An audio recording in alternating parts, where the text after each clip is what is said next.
ch. 3. A Day Under the Sun. // Nick POV. Hystrom was a hellhole, and that was putting it nicely. Shepard be warned, Hystrom's star is unstable and unleashing heavy doses of solar radiation. Standing in direct sunlight is unadvised. Edie warned over the comms. You heard the lady. Stay out of the light. Shepard ordered. Then we fight in the shade. Grunt huffed, but no hiding. His rage was beginning to grow. It didn't help that we didn't get enough rest after Horizon due to the Shadow Sea system having a mass relay that shot us straight to the far rim system where Hystrom was located. We jumped from one hot skillet to another within the same day. So the team on this mission was smaller than I would have liked, consisting of me, Dogmeat, Garrus, Shepard, Grunt, Miranda, and Ayla. Sereda, Dogmeat, with me. I ordered taking the lead, she gave me a nod, and Dogmeat gave me a chuff. In quick strong movements, we earth-bent large slabs that provided shade. The earth is weird here. It feels dry, like it just gave up on everything. Sereda huffed. We need to get going, the earth doesn't like us being here. It doesn't like anyone. Well, that's ominous. Shepard, we'll provide you with shade and cover. I called out, getting a thumbs up as Shepard took command. Reaching the gate, we came to our first Quarian casualty. He was a male, shot in the chest with a group of Geth around him. He was still warm. I wasn't sure if it was because of the star or if he was just killed. Ayla, not wasting a moment, she checked with her boss. I need a diamond worth 300 gold. Not giving it a second thought, I purchased a diamond from the gamer's store and passed it to Ayla. What are you doing? Miranda asked as we positioned the Quarian man on his back, where Ayla put the diamond the size of my palm on the man's chest. Ayla didn't answer, only tapped the diamond with her book. We don't have time. She was cut off as Ayla lifted her book and brought it down with the rage of an angry barbarian. Revivify, she roared, smashing the diamond to dust on the Quarian's chest, causing him to scream awake, holding his chest, causing everyone to nearly jump out of their armor. Not missing a beat, I started healing the poor man. Quarian Captain. Finsham Vas Jana. LVL, 26. Age, 32. HP, 10/370. Ailments. Weak immune system, 520 MP, -1 horsepower per second, doubling every 2 minutes if not in an enviro suit. Broken ribs, 40 MP. Pierced lungs, 75 MP. Existential crisis, 30 MP, and a quick explanation. Finsham was born on the Rhea, completing his pilgrimage in under 5 years by stealing a frigate from Batarian slavers, saving the slaves, and becoming one of the youngest captains in the Quarian fleet. He was ordered by the Admiralty Board to investigate why Hystrom's star was turning into a red giant at such a young age. He is very confused. That's how you bring someone back from the dead. Ayla smirked, dusting off her shoulder and walking away. She did stumble a little after leaving Miranda's sight, but played it off. Revivify is one of the most powerful holy spells in a cleric's arsenal. Sure, the diamond sacrifice did a good deal of the work, but it did need the cleric's power to bridge the gap between the material plane and the celestial realm, and depending where the soul was, it could take a great deal of power. Her armor should be helping her regenerate her MP. That's good, because I have the feeling we're going to do this a few times. WWH what? Finn started coughing as I healed him. Breathe, I ordered. You just shook hands with your ancestors. Breathe. How? I was shot to death. Yes, I answered, but as you can see, you got better. Your ancestors probably thought you had more time in Yar. As his HP maxed, I started curing his ailments, starting with plugging up all his new holes, followed by his ribs and lungs.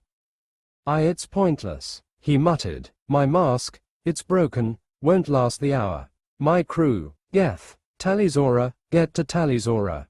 New quest, walking on sunshine. Talizora and her crew are being pinned down by heretic Geth and could use a spot of help. 0/50th Geth destroyed. 1/15th Quarians saved, optional. Reward, 50,000 Express, 15,000 credits, 1 gold loot box, Geth plasma shotgun. Optional. Friendly with the Quarian race, 1 gacha token. You heroes, always so damn noble. I rolled my eyes. I don't know your crew, so you better introduce me. I took a moment for my suit and natural MP Regan to top me off before fixing his immune system. My healing hands and medic skills didn't tell me what his immune system was being repaired to, but I guessed it was to the level of my own immune system, being the only one I have ever had. And let me tell you something about the human immune system, it was freaking terrifying. Over 30 trillion cells with a single goal, keeping you alive. I reached up and ripped the broken mask off his face. Now get up, and stop acting so melodramatic. I lifted him up to his feet. Quarians must have come from a feline ancestry. He had glowing cat-like eyes and sharp teeth, smaller than Sky's, but were definitely made for meat. He had a buzzed haircut, some kind of cybernetics on his face, and was so pale that I was worried he was somehow losing blood. All in all, dude was handsome. He won't be winning any awards, but ladies would give him a second look. Wah! I passed him my Gauss rifle and slapped one of my backup armors on his chest, because I'm nothing if not prepared. Thank you, Batman. Wah! He looked at the armor as it morphed across his body. Focus, I ordered, getting his military training to kick in. I pointed to the Gauss rifle. Aim, hold, pull. You understand? He gave me a nod. Good. This is Commander Shepard. He's in charge. I pass Finn to Shepard. I left him to talk, as I turned to my dog. Dogmeat, I need you to scout ahead and provide healing runes to the injured that look like him. I ordered. He barked and took the bag of runes and booked it down the road at great speeds. I'm not sure if you have ever seen a dog run, I mean really run, to haul ass down the road like the devil was after them. It's a crazy thing. Add that Dogmeat has been with me from the beginning, enhanced, and has a collar that quadruples his strength, provides magical protection, and HP regen. Dogmeat was a hairy, four-legged, slobbering, death missile that let nothing get in his way. Nick, your dog just ran off, Garrus pointed out. Forward scout, I have him providing healing and recon. I answered, launching my own satellite to give me a 3D map of the area. But he doesn't have a weapon. Trust me, he doesn't need one. I smirked. Finn was given a bullet point exclamation on what was happening and had him up front with Shepard to help lead us through the maze that was ancient Quarian architecture. Geth, Garrus warned as they fell from the sky. I wanted to test some stuff, but waiting for Legion to show up was going to take some time from now. So, why not use what I got? Dashing forward, I separated a lone Geth from the rest of his little friends, took its gun, and pressed my hand to its chest, adding dozens of rune sentences before launching him at the rest of his friends. The Geth trooper, not knowing what I did, got up and marched back into the sunlight. Only to start screaming. The battlefield went quiet as its warbled screams of pain made everyone freeze, even the other Geth. It started spazzing out, losing its mind. Processes. Nick, what did you do? Shepard asked, confusion lacing his question. Did you know which sense most mortals have, Shepard? A grin crossed my face. Pain, I answered for him. Pain, Shepard, you can't live without it. Pain breeds fear, fear breeds caution, caution breeds curiosity, curiosity breeds knowledge, and knowledge breeds understanding. You, Garrus, Finn, we all feel pain, we don't like pain, so we try and avoid it, try to stop its spread, so, you work together, join forces, friendship, all united through the hatred of pain. And if what you told me of Geth is true, I dashed out of cover, right in front of another Geth, unleashing a mean right hook right to its headlamp. Haki plus fisticuffs plus Jeet Kune plus max strength plus backstab equals 1974 points of bludgeoning damage. The Geth's head turned to shrapnel. It didn't get to say anything as it slumped over, and I raced to its buddies, doing the same, leaving only the screaming Geth that finally managed to crawl into the shade. It was still twitching as I stood over it, and then there was one. Hey Finn, how many Geth programs are in this one body? He gave a look at the 8 other bodies. 80, I think. I reached down and added some more runes on the Geth's antenna, distance, strength, and speed. I wanted to make sure that the Geth got this information. Lifting it to the sunlight, it screamed at the heat of the star as I slowly squeezed, crushing its body, making sure it felt everything before the Geth inside ran to another platform. There we go, I cheered, dusting off my hands and dropping the piece of useless metal. You have defeated 8 Geth troopers. Reward, 1000 express, 1 pulse rifle, 1500 credits. You have defeated an enhanced Geth trooper. Reward, 500 express, 500 omni gel, 500 credits. I was getting shocked looks. What? That was brutal. Grunt nodded. I approve. Thanks. I rolled my eyes. Alright, that should mess him up a bit. In what way? Garrus asked. Imagine you were blind your whole life, and suddenly you could see. That's got to be all kinds of jarring. I shrugged. Dogmeat POV. I am Speed, nothing will get in my way. My partner gave me a mission, help the bendy legs. No, please, what was that? Investigate. I am Speed. I found one of the bendy legs on the ground at the mercy of the shiny ones. Not on my watch, my super jaws will handle this. Bite, crush, twist, throw, victory. Wah! I turned to the bendy-legged one, she was bleeding. Not good. Reaching into my pouch I pulled out one of my partner's feel-good rocks and gave it to the bendy-legged lady. Thanks. Bark. You're welcome. Bark. Partner coming, you stay. I patted her leg, stopping her from moving. I stay. Oh good. I was worried she wasn't as intelligent as myself.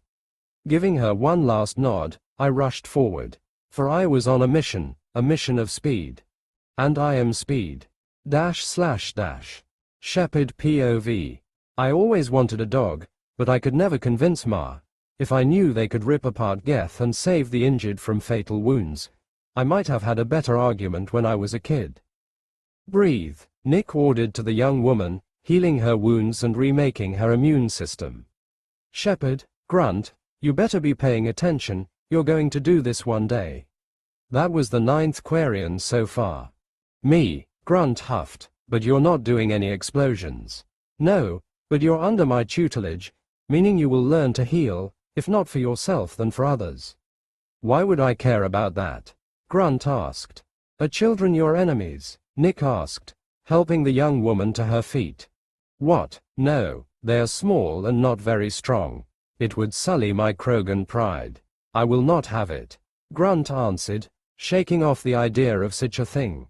What about the weak? I only fight the strongest. He growled. And what if they have the potential of being your most powerful enemy, but need healing? They would need to be healed. Very well, I will learn to heal, but only to make sure my enemies don't have an excuse. Grunt nodded like he thought up the idea. Good to hear. He smirked and passed the young woman another one of his armors. How many of those do you have? Garrus asked. Like 30, are you telling me you don't have backup armors? Nick had an incredulous look on his face. Garrus rolled his eyes. Yeah, I do, on the ship. Like a normal person. Nick huffed. At least tell me you have some food. Garrus was quiet. Really Garrus, even I have pocket jerky. You're hopeless. Here, Nick passed Garrus a tube of food paste. You carry around dextro food paste? He asked, taking the tube. Duh, he passed one to Finn. I have just about everything.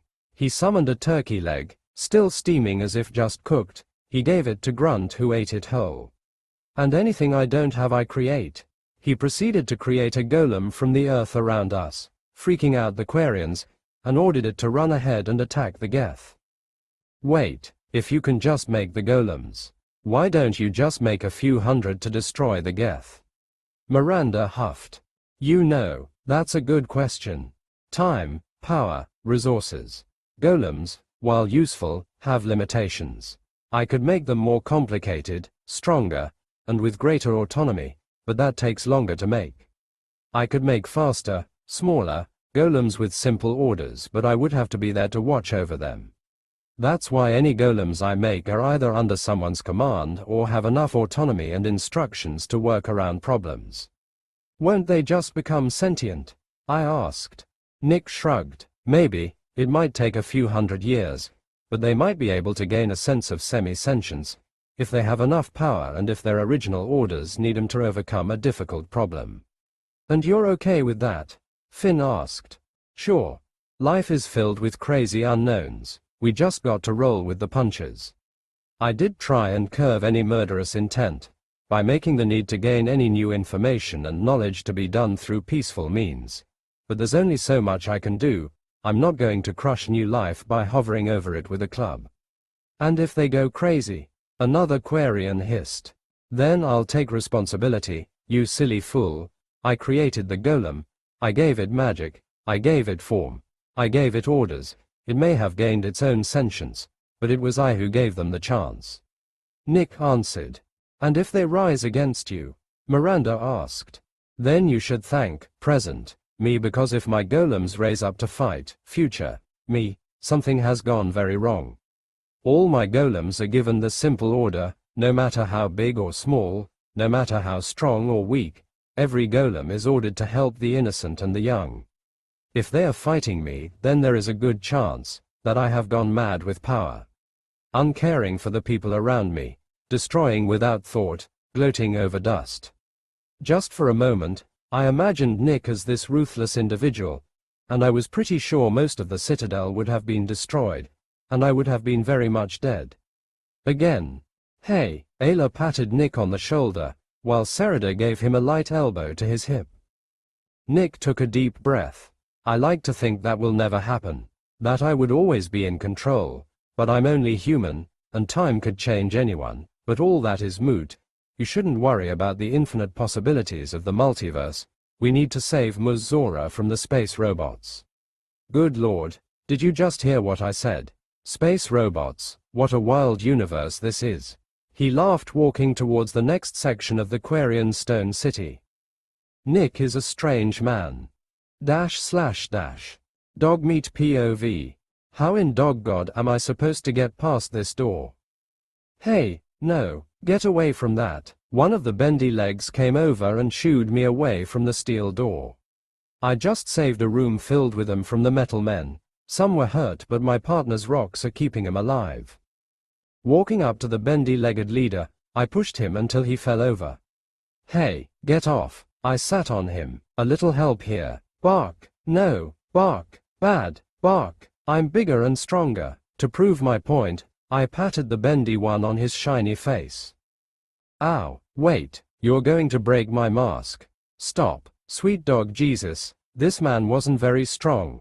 Clearly his people didn't get help from the dogs of his planet. What a sad thing to see.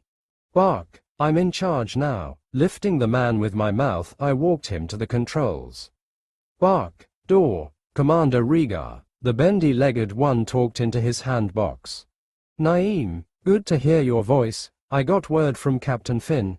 He has friends and a large group of our crew heading your way, but I'm not sure where they are. A dropship cut us off. Yeah, I got that. There's a dog here. A what? A human pet. The nerve. Everyone knows it was us who had to look after the humans. Those poor hairless creatures could barely give each other love. Love is free. To care is easy. They fight for the dumbest things. Shiny rocks. So dumb. They have food and large open spaces. What more do you want? Okay. And what? A loud boom cut the man off, followed by a terrible tremor, followed by a long silence. Hey, open up, partner yelled, slamming at the door. Oh yeah, let's do this. Racing over to the door, I started digging under it, but the floor was a bit too tough. Why is everything made of rocks? Dog meat. I gave a howl loud enough to vibrate the little rocks in the room, making sure partner could hear. Poor humans and their sad small weak ears. That's my man. Move back, I'm opening the door.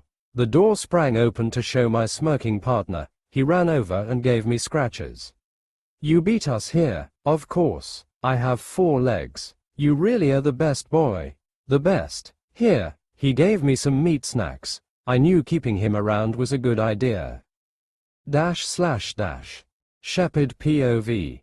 Leaving Nick and Dogmeat to reunite and heal the injured, I moved over to the other door that should lead us to Calrigar and Tally.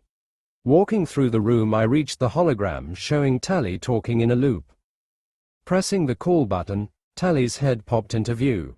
"Hello, who's there?" Tally asked. I don't think her hologram is working. "Who's asking?" I answered in code. "Ya mama." "Good." It was Tally. "Shepherd, what are you doing here?" "My crew." "What's going on?" "I was in the neighborhood, thought it would be nice to get the gang back together." "I also have a good number of your crew with me," I answered. "Revivify." I hear Ayla cast behind me. "Hey, quick question. Does the Quarian fleet pay in diamonds?" I asked. "What? Never mind. We're here to save you, like that time I did with the nutrient paste." She let out a sigh of relief. "Good to hear you're still the real Shepherd. And you didn't save me, you broke one of my ribs." "I was giving you the Heimlich. Quarians have larger ribs." "I didn't know that." "Hey," Garrus interrupted, "this is really cute, family coming together and all that. But we have Geth munching at our asses here." "Garrus, who invited the space cop?" Tally drawled. "Hey, I'm not a space cop anymore. I'm a space vigilante," Garrus corrected. "Oh good, so now you don't have to take bribes in secret, just beat up the criminals and take their money." She huffed.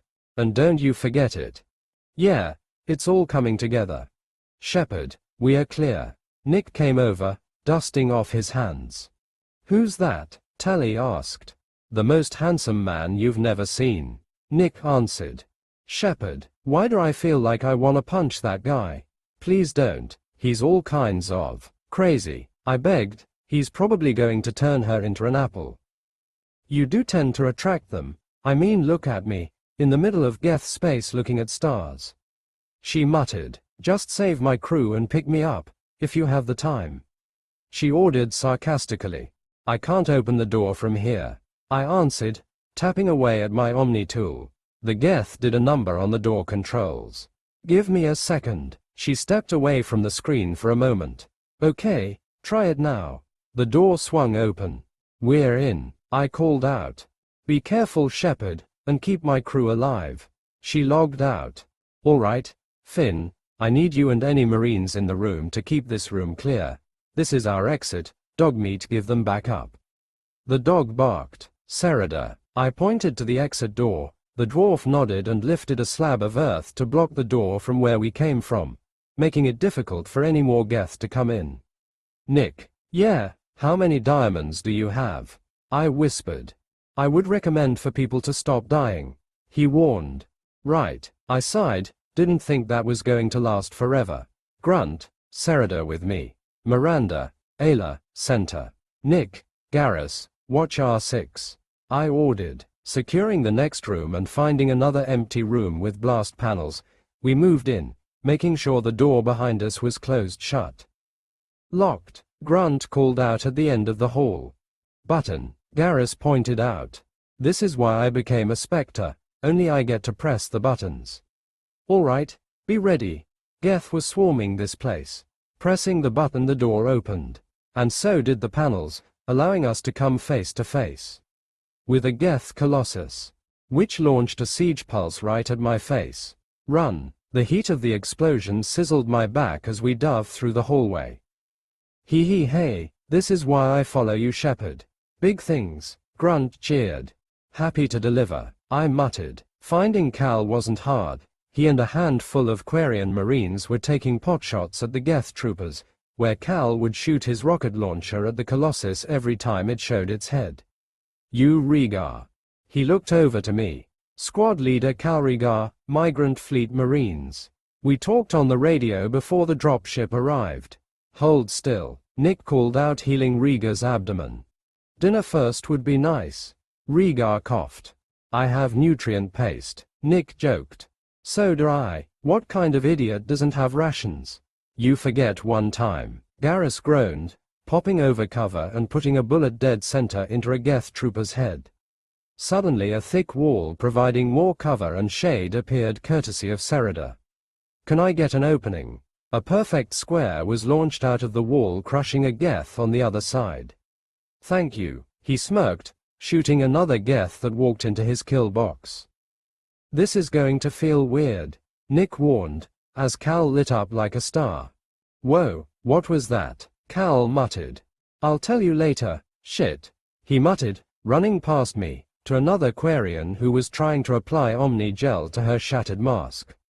Hold still, I left that to him. Looking at the remaining Quarians, I didn't spot Tally. Looking out to the courtyard, I found a bunch of construction equipment the Geth were using as cover.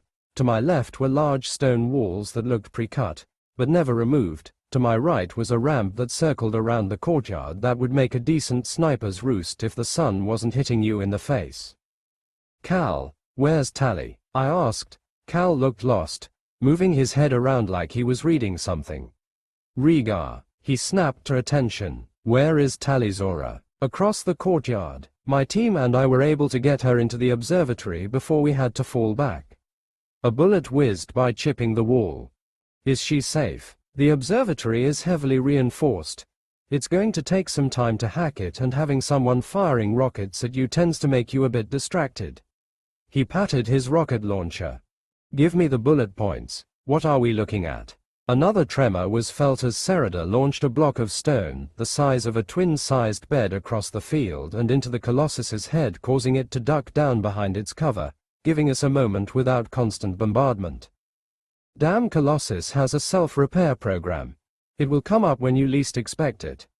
There is plenty of space to your left with enough cover where the Colossus can't get you, but it's covered with Geth. For some reason they're sticking to the shade. To your right, you have the high ground, but the damn Colossus has its cannon pointed at you the whole time. But the Geth have been avoiding it due to the light. These things are getting annoying, Nick called out, trying to heal Aquarian under fire. Snapping his fingers, he summoned 2 steel golems in the shape of medieval knights, a glowing sword in one hand and a solid steel shield in the other. Nick just jutted his head at the Geth. Not wasting a second, they launched themselves past cover and chopped the head off any Geth that got cocky enough to rush them and stupid enough to stay in one place. Awesome, Shepard, I want a sword, Grunt demanded. Ugh, where am I going to find a sword? I would ask Nick, but with how much he spent on this one mission, I'm not sure I could afford it. Are any of you real? Cal asked. Are you just figments of my imagination as I die from a terrible infection? I'm not going to lie to you, Rhaegar. It's been a weird 3 days, but I need you to focus and guard this passage. I ordered. What? No, I can. Guard this spot. I ordered. There are other Quarians in the lab behind us. If the Geth get past you, they can die. I understand. Give them hell, Keela Selai. He saluted. I turned to Nick. How many of those do you have? 30. And when were you going to tell me? Well, I was planning to take you out to dinner before I let you plow me for information about all my powers. He rolled his eyes. Seriously, what were you expecting? I met you like 3 days ago. That's fair, I guess. Can you have them take the left path? He nodded and summoned 8 more knights, and without giving him any orders, the golems jumped into action, joining their brothers and marching as a unit to the left passage. That will distract the Geth. Come on. I led him to the right, up the ramp. With the Colossus fixing itself and the Geth distracted, getting behind the Colossus's cover wasn't that difficult. Unfortunately, as we passed the corner, my stomach sank to my feet. Nick must have felt the same thing because he rose a stone wall just in time to stop a pulse cannon from blasting us into next week. All right, Shepard, I'm tired of this. Nick sighed. At any other time, I would be all down for us to work together as a team to destroy the Colossus and bring us closer as friends, but I like to think we did that on Horizon, so if you don't mind. Nick then transformed into a giant mech. Say hello to my prime suit, he roared, running around the corner. Looking over the corner, we saw the mech dance around the Colossus's blasters, getting under its legs and shoving a glowing red sword up and through the Colossus's body. The Colossus gave a light warble before its light dimmed. Double tap, Nick roared, bringing his sword down one more time, slicing its head off. Awesome, Shepard, I want a giant robot, Grunt cheered. That makes 2 of us. I muttered. Nick continued his rampage, destroying any Geth troopers left behind, with his knights coming over the corner, pushing the Geth they were fighting to run right into the meat grinder that was Nick Walters. I'm guessing Nick always had a giant robot? I asked Sereda and Ayla. Yep, Nick usually doesn't use it often, it tends to make people nervous. Why does he have it? Is he going to use it to hurt others? It's not fair that he has one and we don't. Ayla groaned. If you want one, just build one yourself. Oof, clearly this wasn't the first time someone asked for one. So, are we going to just sit here and wait for Nick to finish making us look like background characters? Garrus asked. I mean, if you wanna get in there, I ain't going to stop you. I shrugged. This is our second mission in as many days. I haven't gotten any sleep. I fought enough Geth, collectors, and husks to make a small hill, and I can live with a 10-minute break. Rah! Grunt roared, racing into the meat grinder. Well, at least someone's having a good time. Sereda muttered. // Talizora vas nima na rea POV. You know, 3 years ago all the explosions and gunfire would have made me pretty nervous. Most Quarians don't stick around on battlefields, due to the fact that a single suit puncture usually meant a horrible death, if you were lucky. I on the other hand feel completely fine, and my heart rate is normal, my hands steady as a gyro stabilizer, blood pressure better than normal. This can't be healthy. I should blame Shepard, and probably try and get Alliance compensation for emotional distress. Rex would probably say it's good for the mind. There was a terrible tremor that nearly knocked me on my ass. What is that Boshetet doing? This better not be another nuke situation. Everything was quiet, too quiet. Knocking came from the door. Tally, you in there? Shepard's voice came from the intercom. Who's asking? I called back. Ya mama, now open the door, you punk. I got behind cover and unlocked the door. You can never be too careful. The first person I saw was Shepard in his N7 armor. What took you so long? I huffed. My crew better be okay. I took the scenic route, first time on a Quarian planet, thought I'd make the best of it. It's too hot, Garrus complained, walking into the room. He would. What a Philistine. I don't know, I like the architecture. A small blonde female human nodded to the walls. That's because this place is just like Orzammar. Another blonde-haired human with pointy ears stated. This place is awesome. Lots of sun and things to kill. It's practically Tuchanka. A Krogan cheered, holding up a Geth's head. Hey Nick, can you make this into a lamp? Suddenly a huge mech came into view. It had to be at least 25 feet in height before it popped out of existence, leaving a human behind. He was around 6 feet, with black fur on his face and head, but his eyes, they had a strange glow to them. Almost Quarian. Shouldn't be too hard. As a growing Krogan, it's important for you to have battle trophies. Show off to them Krogan ladies. He joked. What about that big one? The asked Krogan, bouncing in excitement. You gotta ask Shepard. It's big and you need his permission. Shepard, that Krogan was way too excited. If you can get it purged and to the ship, then fine. Shepard sighed. All right. He cheered and ran back outside. Still babying your crew, I see. I teased. It's either that or become a hardass, and I don't have the military rank to do that long term. He shrugged. Good to see you haven't lost your touch. He pointed to the dozen Geth in the room. It was a little cramped. I teased. Hey, Shepard, can I have this? The human named Nick yelled, holding a Geth plasma rifle. Also this. He held up a Geth plasma shotgun. Yeah, I guess. Shepard shrugged. Cool. What about all the other stuff I picked up? How much did you pick up? Shepard asked. That wasn't an answer. Shepard put his hands on his hips. Did any of that belong to the Quarians? That still isn't an answer. Who the hell is this jackass? You can't take things from us. I answered. His gaze snapped to me. Whoa, it was like that time I dropped Rex's shotgun. He slowly tilted his head, before appearing half a foot from me, looming over me like a Varand as a pyjak. Talizora vas nima na rea.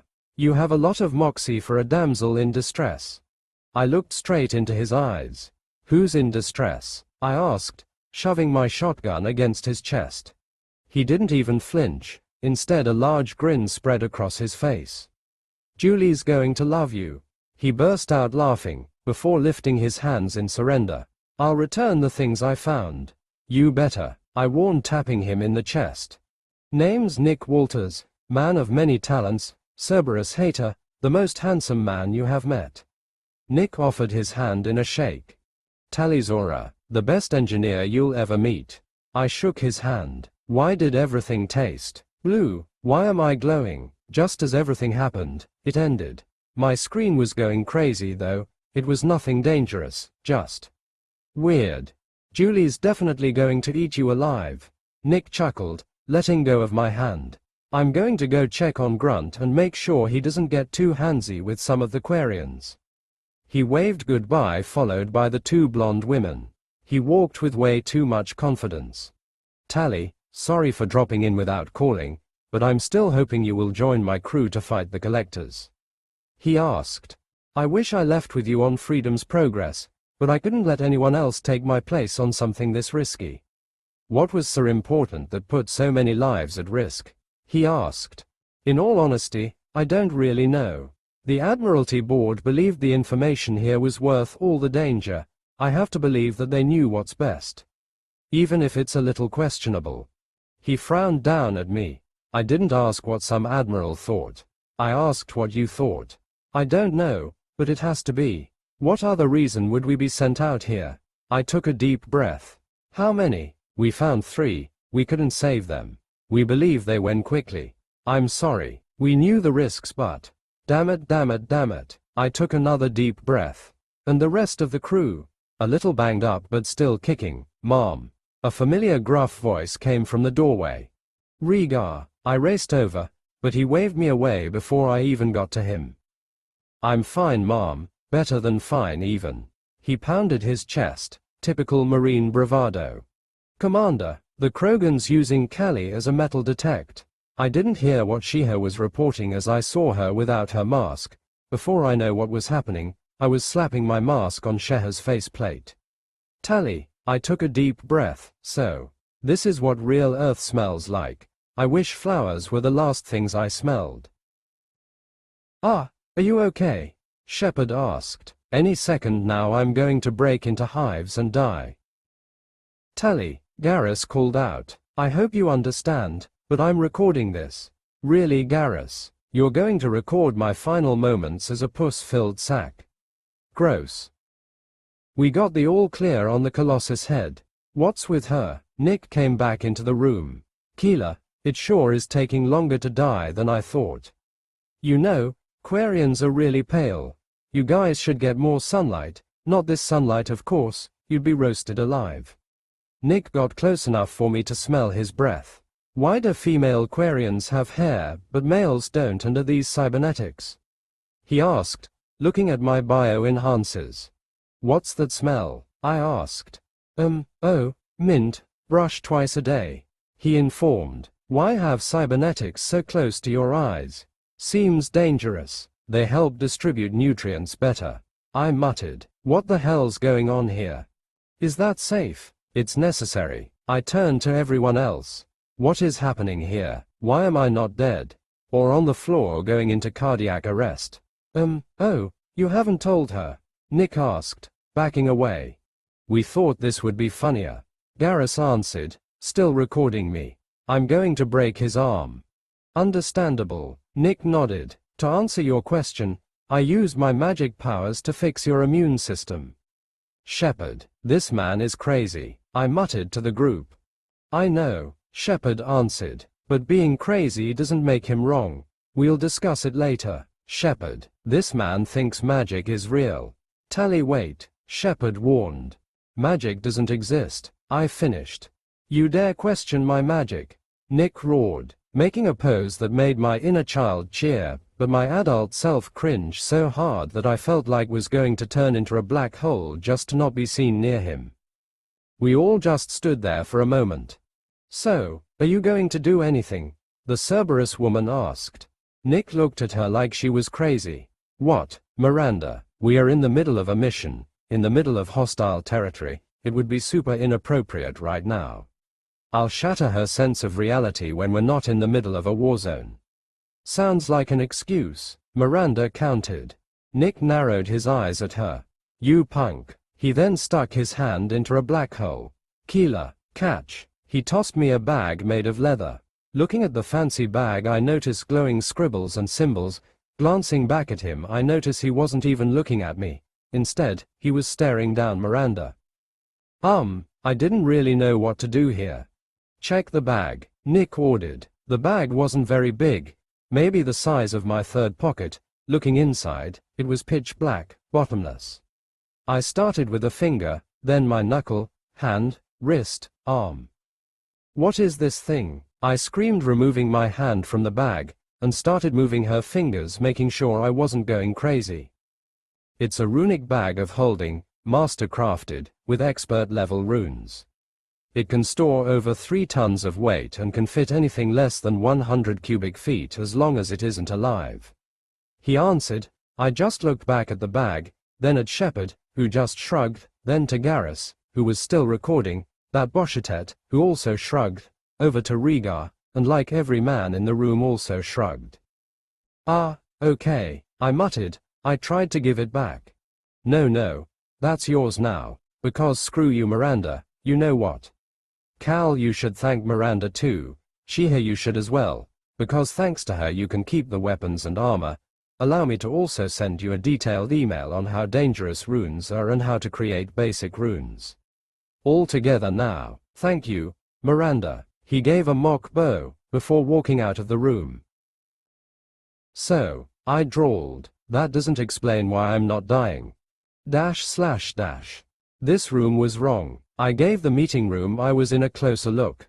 Is this room bigger on the inside? Getting off Hystrom was rather easy.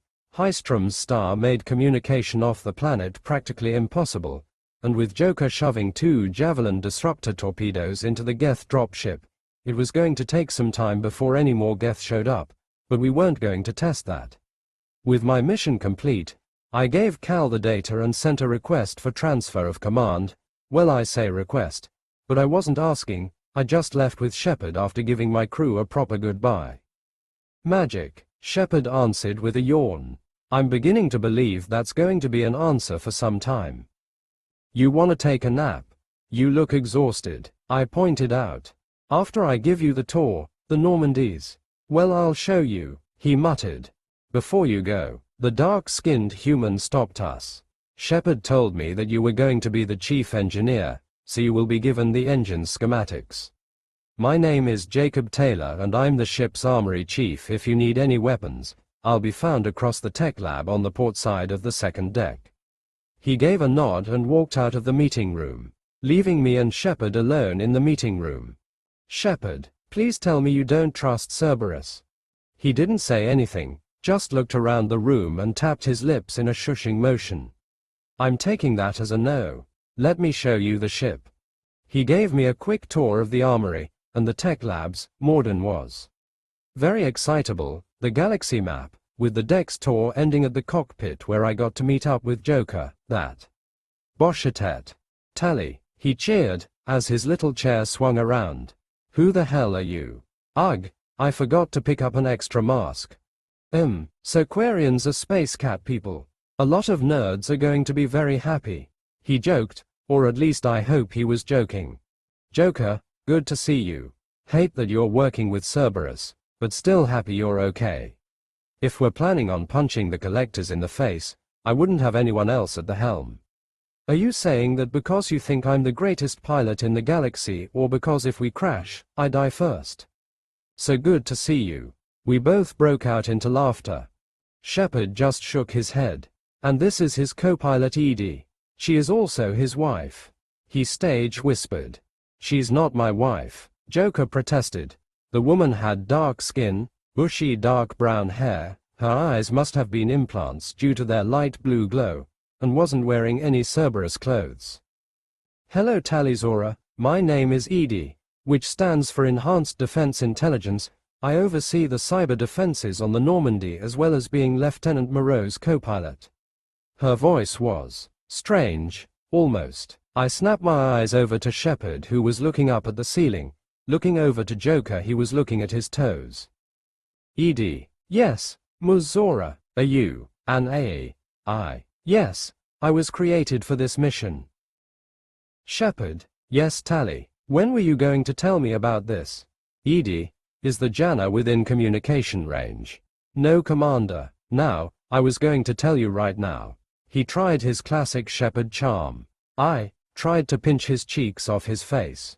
Wow, wow, wow, wow. Hold on, hold on. Your fingers are way stronger than human fingers.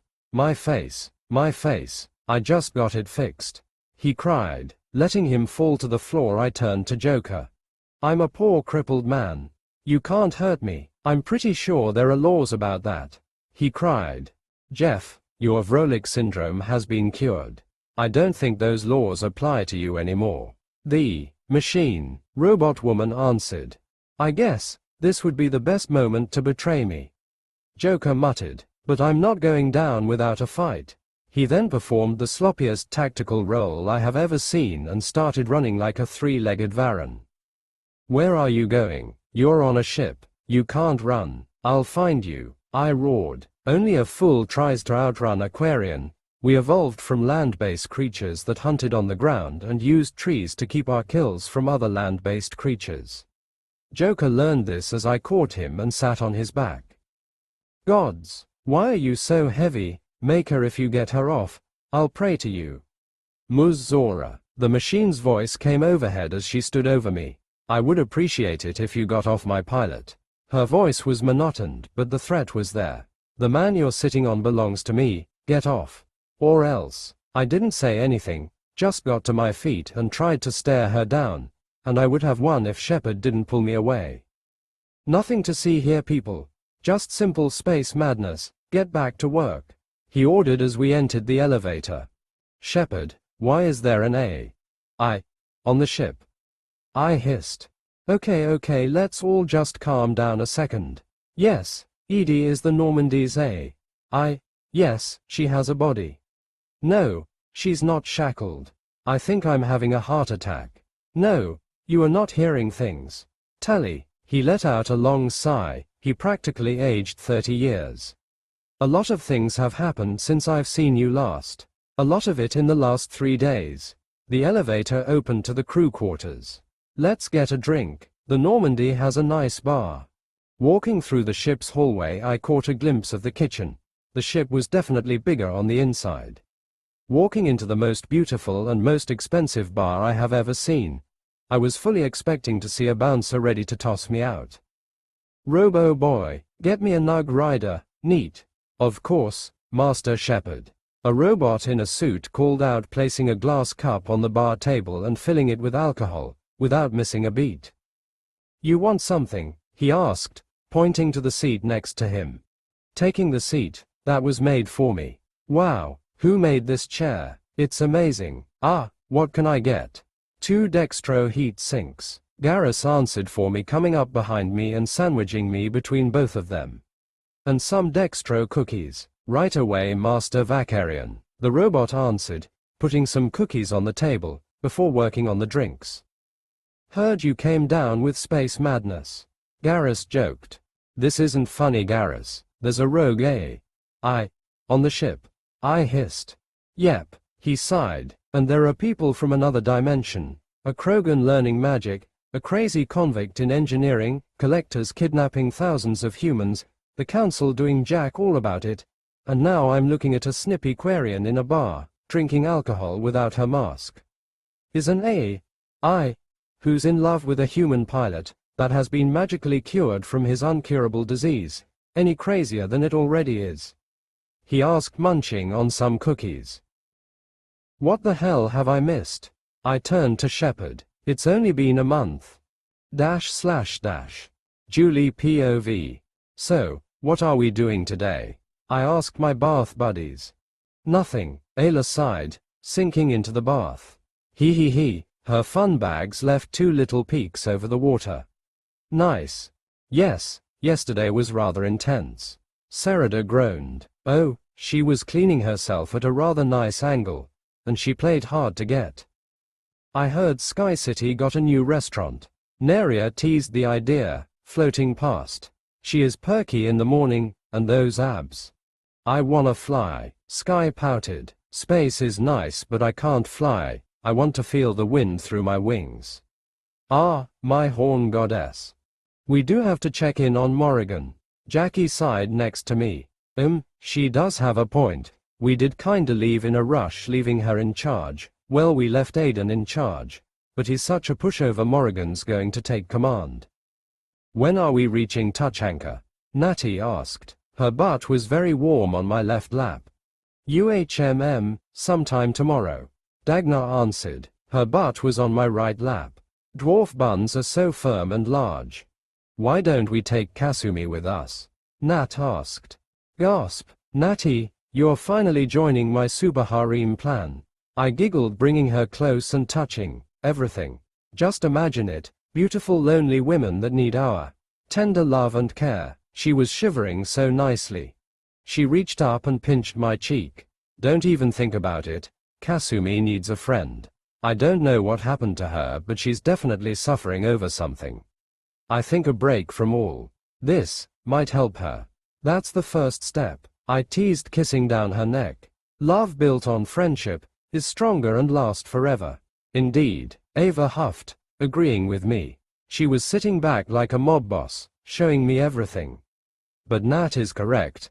Kasumi is grieving, and I am not as ruthless as Alyssa to use that grief. She needs a friend. If something comes from that, then I say yes, but if not, then a friend will be enough. Even after she tried to steal your arm? Lina asked, sitting on Sky's lap. She and her sister may be identical, but I knew every mole, scar, and pleasure nerve that made them unique. Ava just smirked. She learned her lesson. Ava's arm was made with one hell of a security system. Anyone stupid enough to try and steal it was in for a world of hurt. Poor Kasumi, her hair was frizzy for hours. Well, you ladies have fun. I'm working on the Normandy's engines and comparing them to Nick's hyperspace engine. We might even be able to combine the two designs and fly to another galaxy. Lina cheered. Ah, I love her enthusiasm. Racial skill unleashed. Lust. Dagna, Naisha, Serada, Sky, Neria, Lina, Ava, and Ayla have been affected. Jack Hope has rebuffed your skill. Jackie's hand lightly pinched my cheek. Not in the bath, she warned. Oops. I scratched the back of my head. I can't help it. They're just so sexy when they get like that. My poor Natty and Dagna were squirming on my lap. Sweet evil, they did things to me. Jack pinched harder. Oh wow wow wow wow. Not in the bath, she hissed. Sow WWY. I whined. Come on, Nick is working with Gardner, so breakfast should be ready by now. We're also meeting our new crew member, Jackie ordered, getting out of the bath. Serada, Ayla, you met this Tally. What's she like? I asked, following Jackie's lead. Selfless, caring, a bit snarky, and there's a definite pride in her skills. Ayla answered. Maybe a bit too selfless. She risked her life for one of her crew members she thought was dying. If Nick didn't already heal her immune system, she would have died. Serada added. How do you make a selfless person selfish? I muttered. Is it bad for someone to be selfless? Dagna asked, walking into the main room with me. Nick is pretty selfless. There is a difference between being selfless and a martyr. I pointed out. Nick may do selfless acts, like making Hogwarts so everyone could gain a form of higher education for cheap, but his goal was so he didn't have to do anything. With everyone having the intelligence to take care of themselves, they now don't need Nick to take care of them, giving Nick all the time in the world. In the same way, he is making sure the crew of the Normandy are comfortable. Nick doesn't want to hold back on his magic, but the crew would fear him, making it hard for him to enjoy his time here. So in order for him to enjoy his powers, the crew has to be comfortable with magic in general. The bar, the kitchen, the bathroom and showers, the crew bedrooms. Dagna surmised. Nick believes that if people are comfortable, they'll bother him less. I continued. And allowing him to do whatever he likes. She finishes. Does he do that with us? I don't know. Are you still part of his party? Are you still gaining express from the dark spawn? Money, how do you like your new work lab? How about all the new spells you are learning? I teased. He knows that we don't like him for the things he gives us, right? Dagna asked, worry lacing her words. He does, but he was raised to believe that as a man he has to provide. It's silly, but it brings him joy. I shrugged. He never takes it too far and allows us to help him when he's stuck. I'm not going to complain. He does know how to make a good lab. She drawled. Oh yeah, hard tables that don't mess up your back. I joked, bouncing my eyebrows at her, getting a pervy giggle. Come on, let's go seduce, meet this noble Quarian. / Nick POV.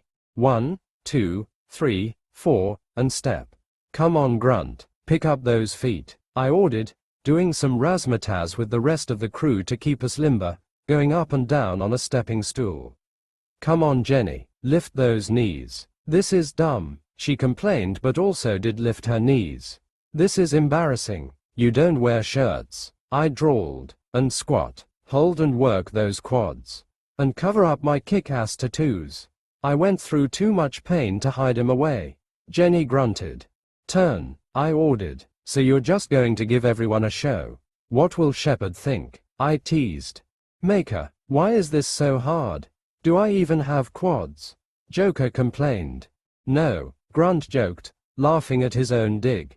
Twirl, I ordered, swinging my arms back and forward while stepping on the stool, alternating steps.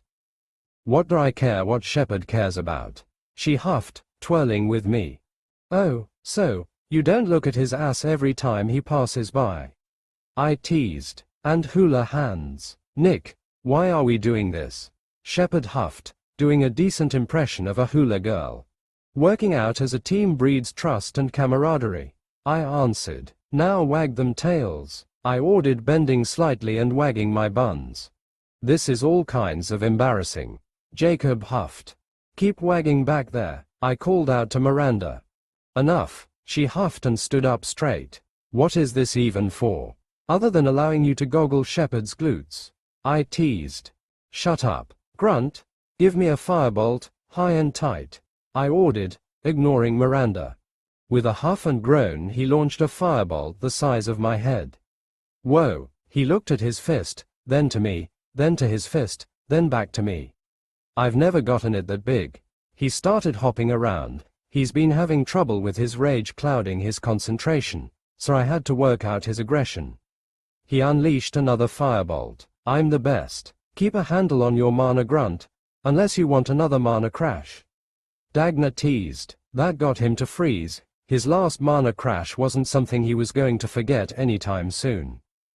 Does this mean you're going to teach us all magic? Miranda huffed. You know what, Mary, every time you ask me that, I'm going to make someone you don't like into a super soldier, making them better than you in every way. I warned, starting with Jenny. Jenny, you want superpowers? I wouldn't say no. Do I have to pay you or something? She looked extra suspicious at me. Nope, I'm doing this just to annoy Mary, I stated.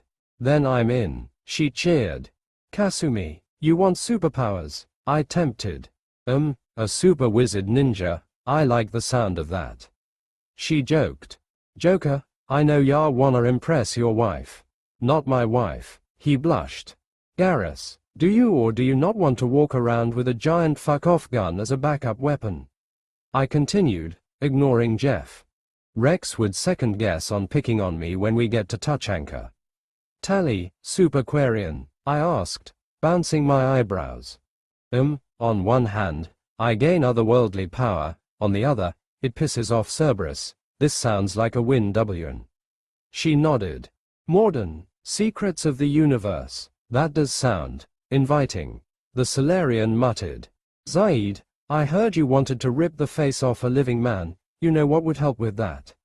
Super strength, he questioned. Super strength, I cheered. Shepard, those Reapers are going to need to be throttled. Why not use your bare hands? Why don't I use my bare hands? He asked himself. I turned to Miranda. And I'm going to do the same for the rest of the crew, one by one, from Donnie and Gabby to Spaaace and Gardner, to Shepard's hamster and fish. I will make everyone around you super, Mary. Everyone but you will be mediocre at best, in the way, at worst. I leaned in close. So, are you going to ask me about magic again? She just glared at me.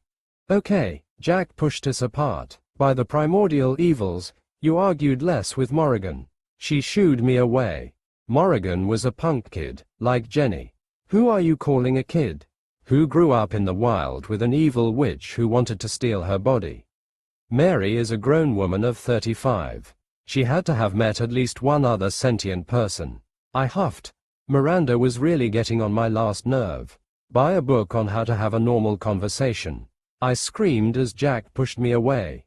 Training ended not long after. Most of the crew went off to do their own thing, leaving me, Grunt, Dagna, Tally, Lina, Julie, Nat, Neria, and Kasumi behind. Yo Nick, Kasumi called out. What up girl? Not hitting the bar? I asked. Not this one, Nat answered for her. I and the ladies are going to hit up Sky City for a lunch date. And you're taking Kasumi with you? She nodded. I shrugged and summoned a magical redwood golem.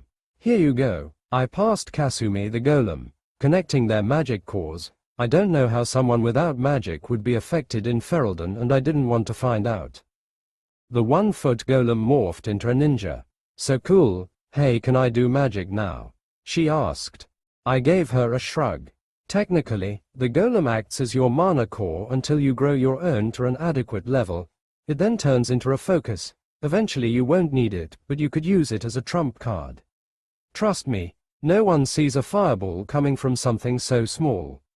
So, I guess I need to come down here for lessons. She asked, changing her golem into a magic wand.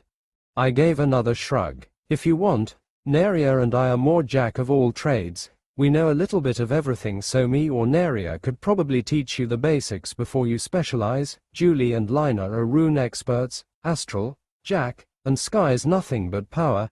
Ayla, Serida, and Ava are holy warriors, so I don't know how much help that will be, but you can ask. You might have to join their religion. And I'm his apprentice, Dagna added, giving her a thumbs up. I'm going to learn from the big horned one. Grunt huffed in pride. After Sky put him in his place, he started looking up to her as a big sister. But all that can wait, go have fun, and make sure Morrigan isn't making purple the city's color. I shooed him away. Kasumi really needed friends. And for you three, I turned to Tally, Julie, and Lina. Hyperspace design, please. Julie bit her lip, giving me an innocent look that oozed naughtiness. I rolled my eyes. She's been eyeing Tally like a sack of meat. She was going to try and use the plans to get into Tally's pants, suit. She wants to get Tally naked. I summoned the hyperspace blueprints I got years ago, thanks to a gacha token, and handed over the book-size blueprints. Tally was looking over the plans like a mad woman. I can't read any of this. Tally whined. Yeah, not surprising, it's written in another dimension's galactic basic. I summoned another book and passed it to her. Learning Galactic Basic for Dummies. Tally muttered. Have fun learning, if you guys feel uncomfortable learning with Miranda looking over your shoulders. I jutted my thumb at the 4th floor where Miranda was looking down at us like a hawk. You can use my lab. Op, you're going to need this. I summoned a redwood golem, connecting their mana cores. Have fun. Thanks, Nikki. Julie cheered, dragging the ladies away to the elevator. Expect a quiz, I called out. Ugh, do you ever turn off teacher mode? Lina huffed. Not for my naughty students. I teased. Her cheeks lit up a bit. You're such a dork. She blew me a raspberry as the door closed. Love you too. Alright, Grunt, we're doing some weightlifting today. He gave me a roar in approval. / Kasumi POV. Nick's room was ridiculous. It looked exactly like I thought a magical room would look like. Smooth stone walls, glowing lanterns that lit the room, wood floor with a carpet that would probably start a bidding war ending in the millions, a couch that looks to be stolen from royalty with all the beautiful low-relief sculptures of dogs, and a TV on the far end. There were more doors, probably to the bedroom and bathroom, and a huge vault door, like one from the old heist movies, no Omni tool hacking, no slapping Omni gel on it, 3 number locks, and a huge wheel you would have to turn. The vault itself would be worth a fortune alone. Sky, Astral, dog meat, pancake, we're leaving, Neria called out. The dogs hopped off the couch and ran over to us. As if magic, the vault began to open, showing me the treasure within. Gold, silver, jewels, armor, weapons, jewelry. My mouth was very dry. Sky came out completely naked. Oh, I like muscles, was the first coherent thought that flashed through my brain. Jacob has some serious competition. Wait for me, Sky cheered, running into another room. I didn't get to see very much, but it looked like a bedroom. Sorry about that, Nat sighed. Sky's a dragon, and tends to take money baths in precious metals and jewelry. It's fine, I waved away the apology. Different people, different cultures. Well, allow me to show you the in-between. She walked over to what I thought was a funky mirror, only for Nat to press a button and watch it break into itself, leaving a portal to the unknown.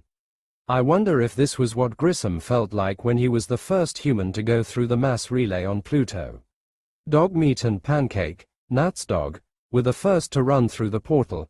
It looked like they jumped into an inky pool covered in stars. Neria patted me on the back before walking through the portal. Nat must have seen my indecisiveness. There's no shame in turning back. The idea of the multiverse scared me too. I had Nick test it for me 1 billion times. And look at you now. I nervously chuckled. Can I really do this? To leave the Milky Way? Yep, here I am, in front of my new friend. She gave me 2 finger guns. Oh God, that was so cheesy. I couldn't help it and started laughing. Let's go. Sky came out of the room, and without giving me a moment to think, grabbed me and ran through the portal. I didn't know what was going to happen, but simply stepping into one room and into another, wasn't it? No cool sci-fi noises, or magic stuff, just one step, and poof, you're in another dimension, a bit anticlimactic really. Still, the room we were in was pretty cool. Swords, armor, colorful banners, pictures of what seemed like their adventures and friends, one man standing in a family portrait with Jack and Julia that looked so much like Shepard I thought it might have been his slightly older brother. It looked a lot like their room in the Normandy. There were also other portals lining the walls that probably led to other dimensions, all neatly labeled with wooden signs. Looking over to the portal I came from, a sign named Normandy was hanging over the door. At least I know where to go if I need to return in a rush. Nat came through the door shortly after with Astral. Don't drag people into the portal, Sky. I found it funny as a 5-foot woman chastised an 8.5-foot behemoth, and was doing damage. Sky finally put me down. It's okay, I was kinda frozen back there. Nat shook her head at me.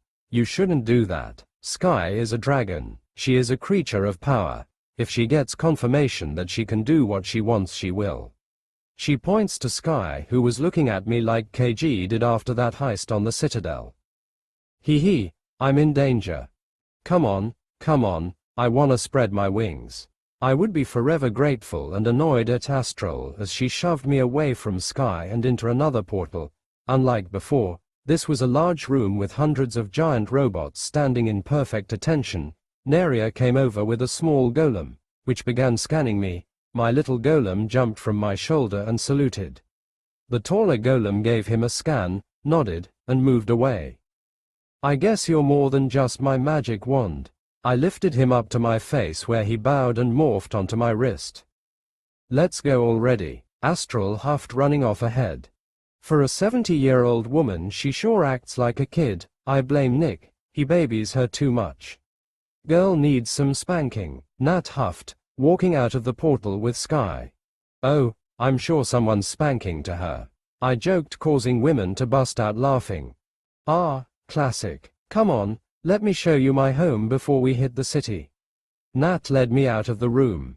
Turns out all the giant robots were indeed active, Nick was a paranoid man, never knowing what might come out of his portal.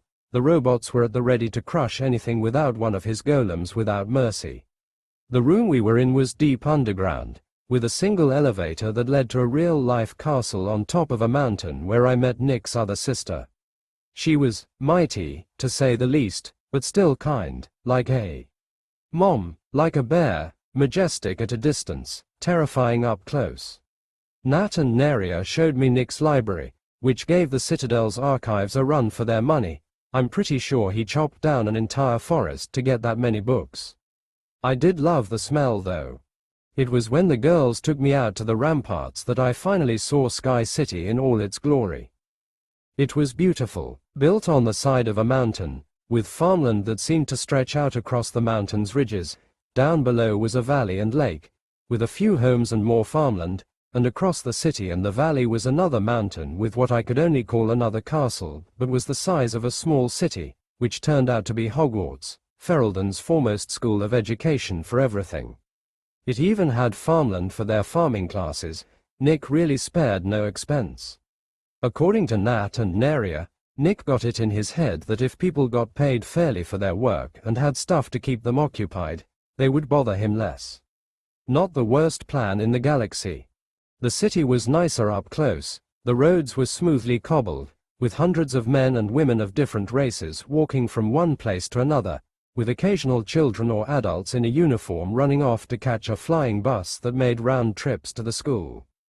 Lunch was fun, filled with jokes and laughs. It made the pain in my chest lessen, but Hawk was still on my shit list, and I would get flashes of Keiji's face on a stranger for a second, reminding that his grey box is out there somewhere. Hawk will pay if it's the last thing I do. // Nick POV. A bit choppy, no? I asked Shepard, who was sitting across from me. No part of Tuchanka is friendly. Shepard answered, not even the air. Arriving on the Krogan homeworld this morning, Shepard, Grunt, Garrus, Tally, Sereda, Dogmeat, Morden, and I were the first to get boots on the ground. The turbulence came to an end as we entered some kind of underground hangar bay. We've landed, Commander. The Kodiak's Vi came over the comms. I still say we should have a pilot. What happens if the Vi fails? I asked. We die, Tally answered. That's not funny. I bumped her with my hips.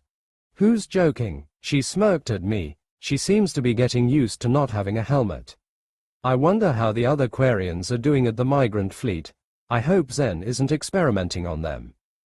My first impression of Tuchanka was, how do I kindly put this, a shithole made of stone that was falling in on itself. Yeah, that's it. I'm pretty sure I could burn this place to the ground and somehow it would still look better than it is now. The camp was far better, unlike the game, which only showed off a tiny part of one of the most powerful Krogan clans on Tuchanka. Real life was a million times cooler. The only thing we could see coming from space was the tip of the clan camp. The rest of it was underground. It's some kind of ancient pyramid with multiple levels, each filled with Krogans doing their own thing. I couldn't see the top floor, but it seemed to lead away from the main camp, probably to a more secure and guarded area. Remember to keep calm, to the side, and if anyone makes a fuss, make an example. Shepard warned, moving off to the side and started climbing the stairs. We got some stairs but no one did anything. Rex ran a tight ship. There were dozens of other clans talking and trading. We would pass a fight or two, but Erdno troops were quick to break it up. The earth here feels angry, Sereda commented. At what? I asked. Everything, she answered. Shepard, what is the Maker telling you? I asked. Not much. I think he knows I can't really do much here, but I'm sure Ayla's healing skills would do well here. He answered. She would probably start curing the genophage. I muttered, causing Morden to twitch for a second but went back to normal. Can you cure this disease? Sereda asked me. Yep, but are the Krogan ready for that? I asked. From what Shepard tells me, the Krogan people are still furious at the rest of the galaxy. If I were to cure them, they might just attack the rest of the galaxy in anger, and with the Reapers circling us like we're wounded prey, we can't afford a galactic war. But I'm nothing if not pragmatic. If Shepard trusts Rex, I could help cure the females in Clan Erdno for an alliance with humanity. I then stepped on something that made a nasty squishing noise. And maybe allow me to clean this place a little. How can anyone live like this? It's Denerim all over again, but worse. Your need for building is showing. Sereda teased. I can see it now, a beautiful waterfall that feeds to the center of the camp, Krogan sculptures that depict quick battles, plant life everywhere. I used my prestidigitation to allow our little group to see what the Krogan camp could look like. It looked halfway between a forest and a future utopian city. Nice, right? If we're here for a bit and I get Rex's permission, this is probably the first thing I'm going to do. And the materials. Lots of work, not many willing to come to Tuchanka to drop off materials. Morden pointed out. Drop off? Why would I want that? Have you looked outside? I can just recycle everything. I explained. It's called magic, Morden. The laws of reality don't apply anymore. Well, the law of matter still applies, and gravity. And food. Let me rephrase that. Magic can do a lot of cool things. I'll bring it up with Rex. Shepard chuffed. We were about 8 flights of stairs up. I'm going to have to fix the escalator we were on. We still had at least another 15 flights. I doubt something like that would truly tire out Shepard, with his robotics and holy power. But these weren't flimsy, human stairs. These were Krogan stairs, and they made everything difficult. Where normal steps would barely reach 7 inches, Krogans brought it up to your shin, so if you misstepped, get ready for a world of pain. How are you not tired? Oh, we've been earth-bending a slab of earth under our feet to hover up the steps. I answered, pointing to the slab of earth underneath Sereda's and my feet. Walking's for chumps. Can you give us a lift? He asked. I slowly flowed past him. Seems kinda lazy, no. Grunt's having a good time. We looked to the top of the stairs where Grunt was overlooking the camp. This is the home world of Shiagur, Kredak, Moro, Turg, Rend, and Veal. This rock is barely worth standing on. He huffed. Ah, my boy, the problem isn't what you see, it's what you don't see. I tutted, as I floated next to him. What does that mean? I can see just fine. I shook my head. The Krogan race has been beaten down time and time again. Any normal race would have gone extinct, dust in the cosmic wind, and yet here we are. In a camp filled with different clans and cultures, brought together with one thing in common. Hunger, hope, hope that tomorrow will better, hope that the next clutch of children will grow up strong, hope that the Krogan people will rise again. Rage tends to burn hot and fast and leave you hollow, but it's hope that keeps you marching. Don't look at the buildings, Grunt. Look at the people. Are they broken? Are you shattered? We looked out to the crowds of Krogans walking, talking, laughing, the world around them broken to pieces. They don't care, Grunt answered. Why would they? This is just a building. One day through hard work, they can make the building better, stronger, bigger. I patted him on the shoulder. Come on, Shepard's going to beat us to the top. Grunt just huffed, looking out to the crowd one last time before following me up. I wasn't sure how Krogan society functioned, but as we got higher and higher, there were less individual Krogan and more groups. Clan symbols tended to be on clothing and armor, and there seemed to be less mingling. Things looked almost formal. As we reached the top, we were stopped by a Krogan with the symbol for Clan Erdno, and I'm surprised there wasn't a Chantry official trying to sue for copyright infringement, being a sun with an eye in the center signifying Aralak, Tuchanka's son, also known as the Wrathful Eye. No alien is allowed to meet the clan leader at this moment. The clans are in session. The guard explained. I'm John Shepard, Battle Master Erdno Rex and I are Krant. I sent word that I would arrive today. Shepard spoke up. And how do I know? He didn't even finish as Shepard headbutted him. Come with me. What kind of password was that? I looked over to Garrus and Tally, who just shrugged, confused as I was. I must still remind you that the clan ambassadors are in talks with the clan leader. So, if you don't want to get your face used as a bib, I suggest you keep to the side. The top floor was empty, but there was a sky bridge that showed the decimated world outside. that led to another section of the underground city. This new room was large with a second story where Krogan were looked down on the meeting. There was a single stone throne on the far end of the room with a beam of light illuminating a massive Krogan sitting like a king of old. Krogan clan leader. Erdno Rex. LVL, 64. Age, 1426. HP 1500. BP, biotic points, 1200. Street, don't let him get his hands on you. V, natural HP Regan. Dex, don't let his size fool you, he can run up to 50 miles per hour in a straight line. Int, he tends to eat his problems. Don't be one of his problems. Wis, the years have made him very wise and grumpy. Char, ladies dig the scars. Luck, ran into Shepard, and got his mojo back. Ailments. Genophage, 1500 MP. Minor radiation poisoning, 50 MP. A famed Krogan mercenary and bounty hunter, Erdno Rex is also one of the last Krogan battlemasters. Rare individuals who combine powerful biotic abilities with the devastating firepower of advanced weaponry. A long-lived Krogan who has had many adventures, gaining a large number of connections throughout the galaxy, from high-powered specters to lowly gang lords. Despite his chosen path of violence and killing for credits, Rex is deeply concerned with the fate of his people after the genophage, and is one of the few planning for a new Krogan future. He knows who you are thanks to Shepard but doesn't know what to make of you. A Krogan was stepping back and forth, in front of him. You know what tradition demands. Clan Erdno must respond. Your reforms will not go unopposed. You risk looking weak at a critical time.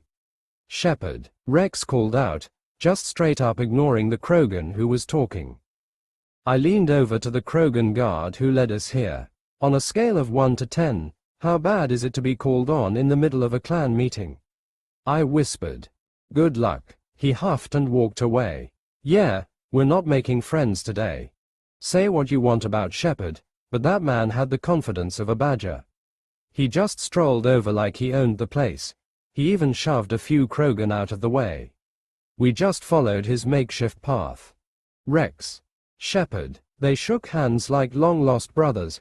I was fully expecting them to start arm wrestling in the air, Predator style. My friend, you look good for dead, Shepard. Should have known the void couldn't hold you. Rex, looks like you've done well for yourself.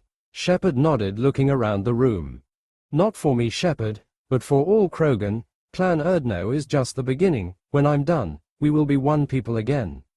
Many of the Krogan in the room grunted and huffed in approval. You abandoned many traditions to get your way. Dangerous. The Krogan Rex ignored growled, getting other Krogan to grunt in approval. Rex didn't seem to like that, so he turned, and with the grace of a sledgehammer, headbutted the other Krogan to the ground. Speak when spoken to, you Venk. I'll drag your clan to glory, whether it likes it or not. Another round of grunts was heard from the peanut gallery. At this point I think they were just hungry. It was getting close to lunchtime. Now, Shepard, what brings you here? How's the Normandy? The Krogan in the room seemed to relax. I'm guessing this was considered an intermedium. Destroyed in a collector surprise attack, I ended up spaced. Good to see him coming to terms with what happened. Maybe Chambers really is a therapist. Well, you look good. He grunted in approval, sitting back down on his throne. Ah, the benefits of a redundant nervous system. Yeah, humans don't have that. Shepard deadpanned. Oh, it must have been painful then, but you're standing here and you've got a strong new ship. Takes me back to the old days, us against the unknown, killing it with big guns, good times. He smirked. I wouldn't call Shepard's driving a good time. Garrus joked. That time he drove up that mountain, Keeler. Tali muttered, shaking her head. I thought I saw a crate. Shepard hissed. Tali, Rex huffed. I see you finally got rid of the bucket. I didn't want to say anything but it looked really dumb. I'm just happy it was a phase. Yeah, me too, she deadpanned. You young'uns always trying to look cool. Guns are cool. Buy more guns. The bigger the better. Still the same crazy Krogan uncle I see. But to be fair, guns have saved my life on multiple occasions. She muttered. It's because guns are great. Pretty much every Krogan hummed in approval. Yes, guns are super cool, but catching up is only part of the reason I'm here. Shepard interrupted, keeping the meeting from going into heavy gun lore. Ah, yes, he turned to Grunt. The boy, tell me, boy, did your clan die out before you knew what rite you had to perform? Grunt stood up straight and looked Rex in the eye. I have no clan. I was tank-born, created by Warlord Okeer, my line distilled from Shiagur, Kredak, Moro. You recite warlords, but you're an offspring of a syringe. Venk interrupted, getting all up on Grunt's face, but my boy kept his cool.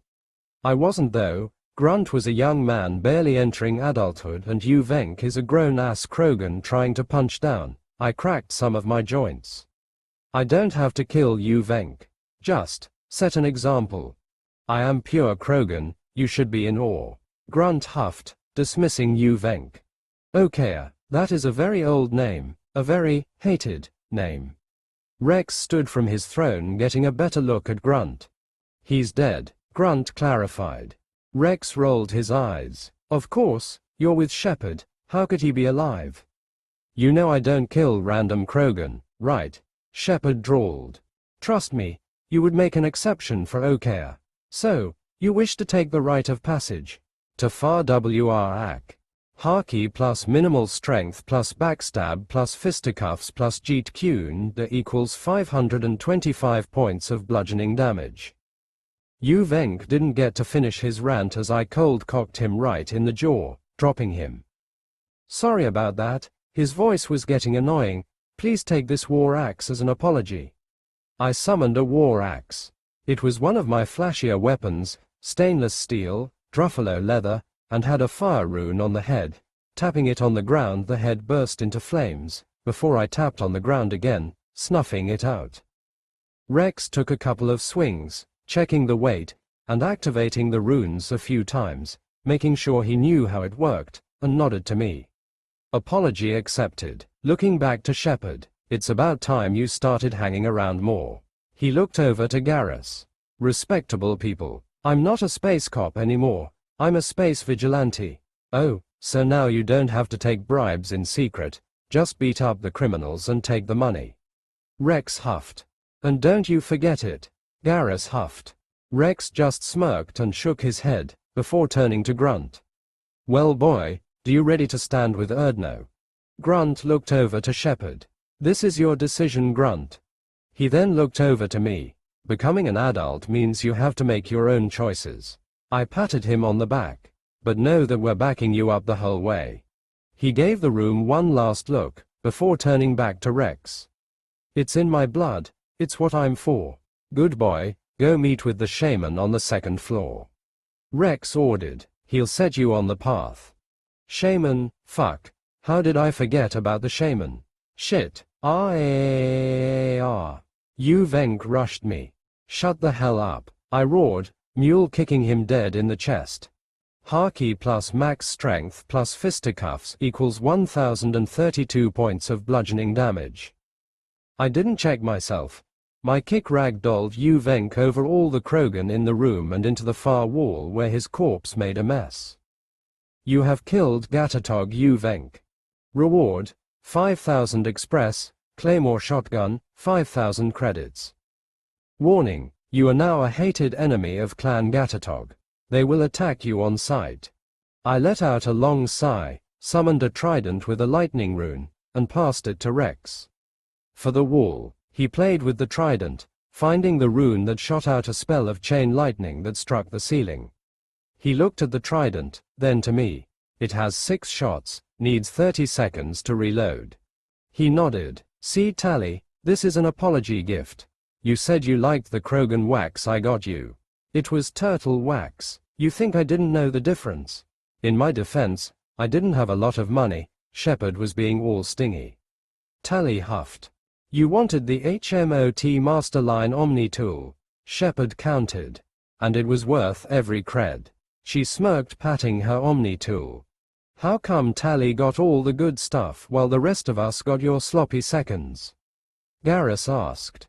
Shepard rolled his eyes. Oh, I don't know, Garrus. Maybe it was because she was the only one who could destroy Geth with a wave of her hand. Or maybe it was because whenever she was around our enemies' shields seemed to malfunction. Or maybe, and hear me out here, she had full control of my money. He shrugged. That's why you got the fancy dextro food. Garrus pointed to Tally, who looked all kinds of smug. Enough, Rex roared, shoving them toward the second floor. Go whine about Shepard's lack of financial sense to the shaman. Ah, clan leader Rex. I whispered to him. Yuvenk seemed important. Do I need to remove Clan Gatatog from the census in order for them to leave me alone? Not the whole clan, just his Krant. I'll move in, absorb his clan and take the women and children to the female camp. New quest. Are you not entertained? You have bloodied Clan Gatatog's honor and they will chase you to the end of the galaxy unless you put him down. 0/10 Gatatog troops. Reward, 20,000 express, 1 meter 11 wraith, 15,000 credits, friendly with Clan Erdno, no longer an enemy of Clan Gatatog. Thanks, I muttered, following the rest of the crew. You've made a mistake. Serida teased. Aren't you a princess? You shouldn't go around laughing at peasantry. I huffed. That's blatantly untrue. In fact, at least 30% of any noble's job is laughing at those less fortunate. How do you think we gain annoying laughs? Years of practice. She then proceeded to laugh in a way that made me want to buy a guillotine. I'm going to cover you in cake and have Julie and Jack do things to your body that would be very inappropriate to say in polite company. I threatened. But was surrounded by uncaring Krogan. She countered. I know, I don't want him to feel inadequate. I joked. Promises, promises, she teased, strolling ahead to talk to Tally. So, Lady Zora, how come you were in charge of the commander's financial assets? Serida asked. Spectres don't really get paid. The idiot council thought that Spectres should gain their own money, so after we sold off every weapon, we picked off every idiot that got it in their head that they could kill us. Shepard decided to buy model ships. I knew you could buy model ships in the game, but I only thought that was in the second game. So, he bought a toy. I don't see the problem. Alistair had a few, something to give Mother Base a bit more of a whimsical vibe. Serida stated, it's true, Alistair would at times find toys and buy them. Alyssa found them cute and their baby boy, Bryce, loved them. It wasn't just a single ship, she clarified. 232. Garrus answered, having Vietnam flashbacks. They were everywhere, in my nutrient paste, in the Mako, my locker. The engine room, there were at least 5 in Joker's cockpit, the fridge, we could barely eat on the goddamn table. So, not wanting to find one in my suit, I took control of his finances. Tally huffed. And here I thought Shepard gained control of his addiction with pure willpower. Garrus muttered, never meet your heroes. You guys are overreacting, so I bought 1 or 2, so what? Shepard shrugged. It was my money. We needed a toilet. Garrus growled. We needed to make emergency landings every day. Shepard, John, if I go up to your cabin and find it filled with model ships, I will lose my mind. Shepard just scoffed. Relax, I learned my lesson. But in unrelated terms, don't go up to my room for a while, there's a gas leak. Garrus and Tally let off a long shaky sigh, just trying to keep their shit together. Oh look, we're here. Walking up to the top floor we were greeted with dozens of shirtless Krogan, each with some kind of colorful battle skirts, with different body paints designs. I didn't get any closer. Staying by the stairs, this place looked holy as all get out. Nick, Shepard calls out. Yeah, bud, I answered, staying in place. Are you coming? Serida let out a sigh. Shepard, I know you're new at this, but you need to focus. Allow your magic to feel your surroundings. He stood still for a moment before he started shivering. What is that? There's a god here, or at the very least a large amount of holy power. Someone knew we'd come here. Serida hummed. But how? Shepard asked. The gods, Shepherd, how do they know anything? Nick tends to be a lightning rod when it comes to divine entities. She explained. Meaning? Tally asked. If I walk into that room, I'm probably going to get mind jacked. I answered. That doesn't sound good, Garrus muttered. Grunt didn't say anything, just stared at me with huge eyes. Did Dogmeat teach him how to do that? Ugh, fine, but if anything happens it's on your head, I warned, pointing at Grunt. Taking a single step into the room. Nothing happened. Hey, look at that, nothing, and they're gone. I wasn't even standing in the room anymore. I was standing in the middle of a vast desert in the middle of the night, stars overhead, without a soul in sight. Before I spotted him, the outline of a Krogan in the stars. He was old, real old. Moons were circling his being, sitting on a throne made of space dust, looking down at me. Divine. Vol the Protector. He is too powerful, you cannot read his stats. He is unimpressed. Even at master rank in observation, I couldn't see a god's stats. Impress me, show me your might, show me your resolve. That was the only thing he said before a single Krogan appeared from the sand, and then another, then a dozen, 100, they then blocked the horizon line. New quest, survive. Reward, your soul doesn't become one with the void. Because why not? I muttered, gamer's mind keeping me from losing my nerve. Well then, come get some, I roared, sand bending a huge wave, slamming into the horde. // Shepherd POV. Nick took a single step into the room before he froze in place, his face went blank, and his eyes seemed to lose all life. He looked like he died on his feet, just staring off into space. Nick, Serida waved her hands in front of his face. Is this normal? Morden asked. No, Serida answered, worry lacing her words. The gods don't work in mortal time. A month could pass for them and not a moment would have passed here. This is taking too long. What's happening here? An older Krogan came over and unlike his brothers, he was wearing a red sash. And you can kiss my. Nick dropped to the ground, breathing like he ran a marathon. He got to his knees and looked around the room. Oh good, I'm back. Nick, Serida rushed forward grabbing his face, neck, and chest, looking for injuries. What happened? Are you okay? Do I need to take you back to the Normandy? Nick just pulled her in close. I'm fine, I'm okay. Just one of the Krogan gods thought it'd be fun to throw endless Krogan spirits at me, for the last month. I don't know, time is a weird thing in a place without a sun. He slowly got to his feet. Nick, Serida helped him to his feet. The princess saving the night. He teased. What are you talking about? I'm both the princess and the knight. You're the damsel, now shut up and let me help.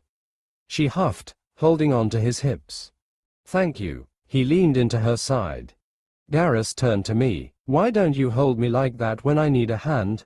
You toss me over your shoulder like I'm a sack of Varan jerky. That's because we're being shot at 9 out of 10 times, and carrying away like you're my bride would have made Ash jealous. Remember that time I shook Caden's hand for too long? I answered with a roll of my eyes.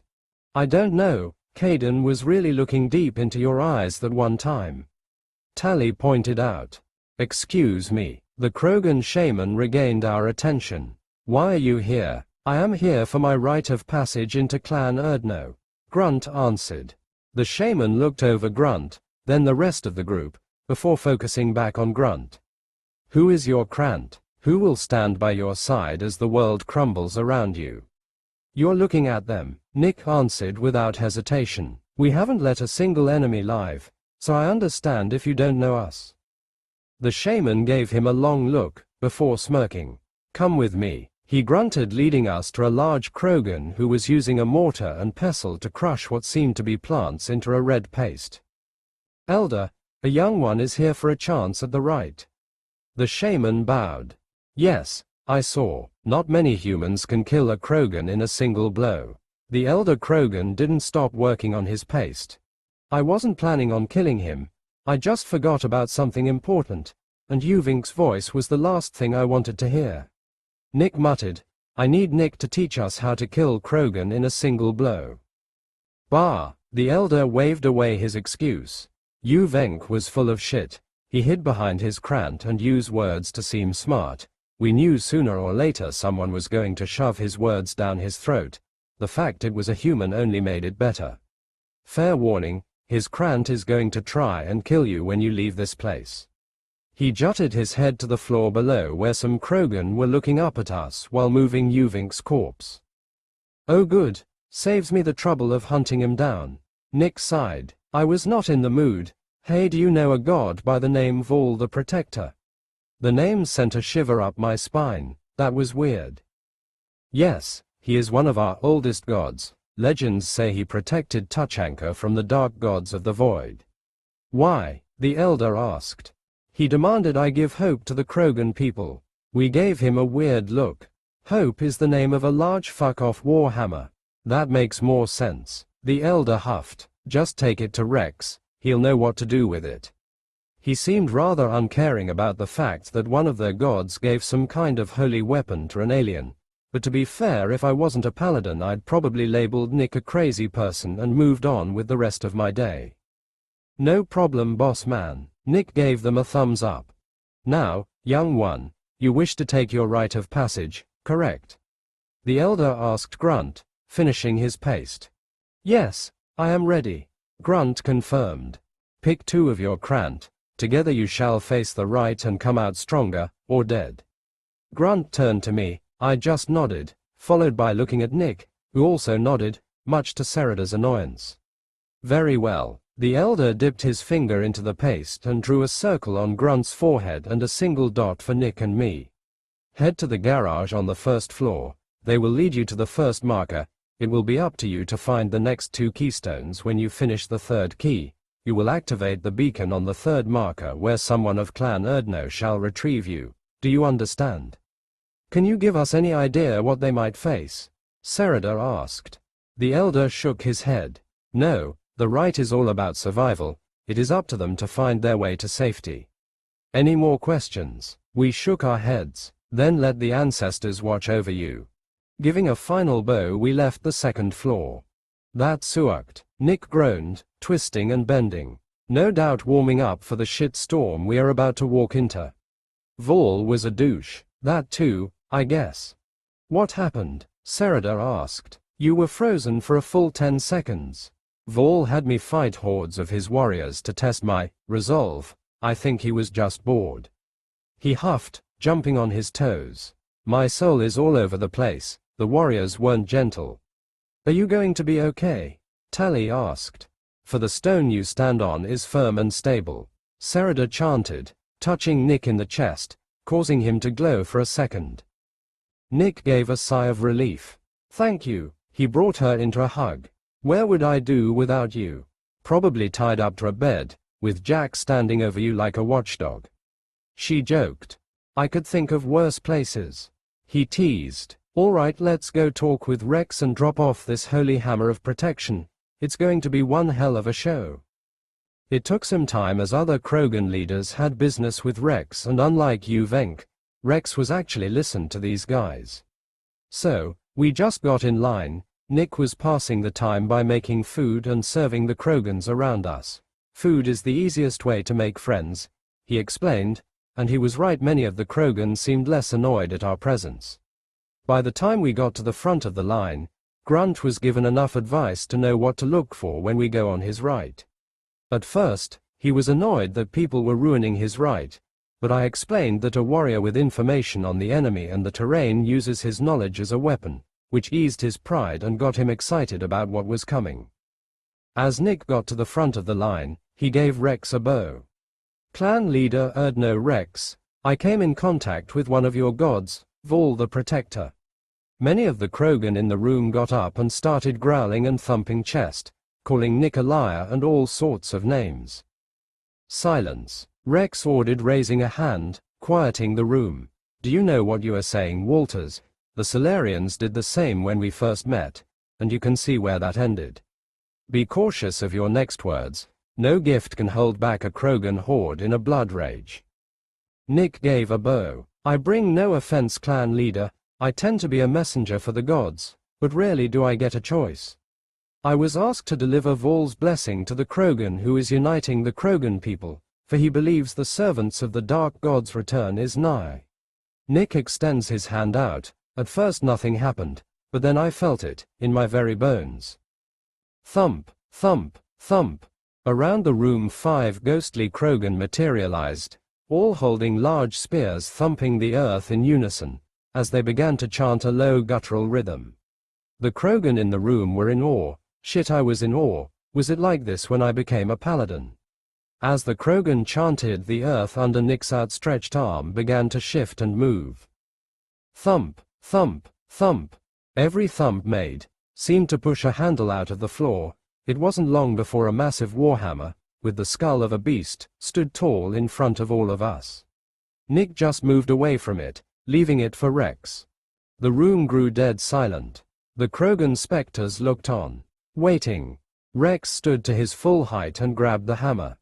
"Get ready," Nick called out, dropping into a combat stance, as one of the specters roared and rushed Rex, getting the clan ambassadors to jump out of the way.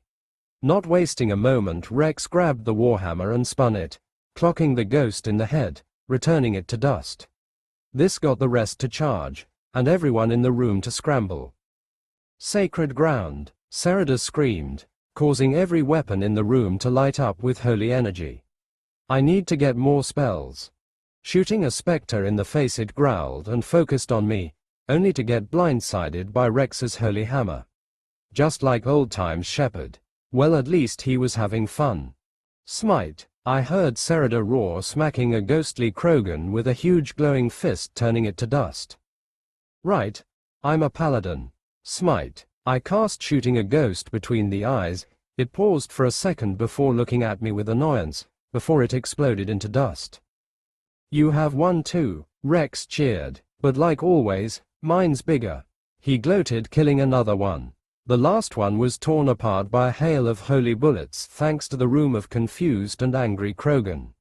As it vanished, the room fell back into silence. Suddenly Rex's hammer lit up like a lighthouse, blinding everyone. As the light faded, everyone was pointing their guns, and a newly armored Rex, his ancestral armor, was changed. Where before it was old with some rust, it now seemed to glow and gave off an aura of might, of prestige. "Congratulations, Rex, you are now the Paladin of Vol." Nick sighed, stretching out his muscles. "What that comes with is anyone's guess." With my holy sight still active, I saw Nick's perfectly circular soul light up like a beacon in the dark before it faded. I wasn't sure, but it looked bigger. Rex looked at Nick. "You are a very strange man. You could have told us that the Krogans of old would have attacked." Nick shook his head. "No, I couldn't, the same way the Elder couldn't tell Grunt what his right involves. Vol wanted to test you, to see if you had the strength to carry the Krogan people on your back, to see if the people would help when they did not have to, a right of paladinhood, and it seems Vol has judged you worthy." Rex just looked down at his new warhammer. "Servants of the dark gods," he muttered, looking over at me. I gave him a light nod, which probably meant the Reapers. "My people would need to be ready," he huffed, "and would need allies." Nick gave another bow. "I do wish to talk to you about that, but I'll do that after I help Grunt complete his rite. Feel free to have fun with your new powers." Sereda nudged me. "Oh right." He summoned a rock on a necklace.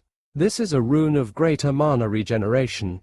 It helps you regain any mana you use at 5 times the normal rate. And this lovely woman is Princess Sereda Tharuna Thunderlina Ejikan, Paragon of Orzammar, and Paladin of the Stone. If you want, she can help you understand your magic, and how to contact your holy patron." Sereda made a fist, causing her stone gauntlets to give off holy power. This caused my pistol to light up in response, along with Rex's warhammer. "Never a dull moment with you, is there, Shepard?" Rex grunted. "You know me, the galaxy calls for help and I'm a sucker for a damsel." He. "Very well, go, complete the rite and head back here." He took the rune from Nick. "Stone." He looked down to Sereda. "How'd you make your gloves into those braces?" he asked, walking back to his chair. The Krogan around us muttering and huffed at what they just saw and did. This is going to make the rounds in the camp for a while. I wonder when it's going to leave the planet. I can just imagine the council frothing at the mouth at the idea that their gods could help their people.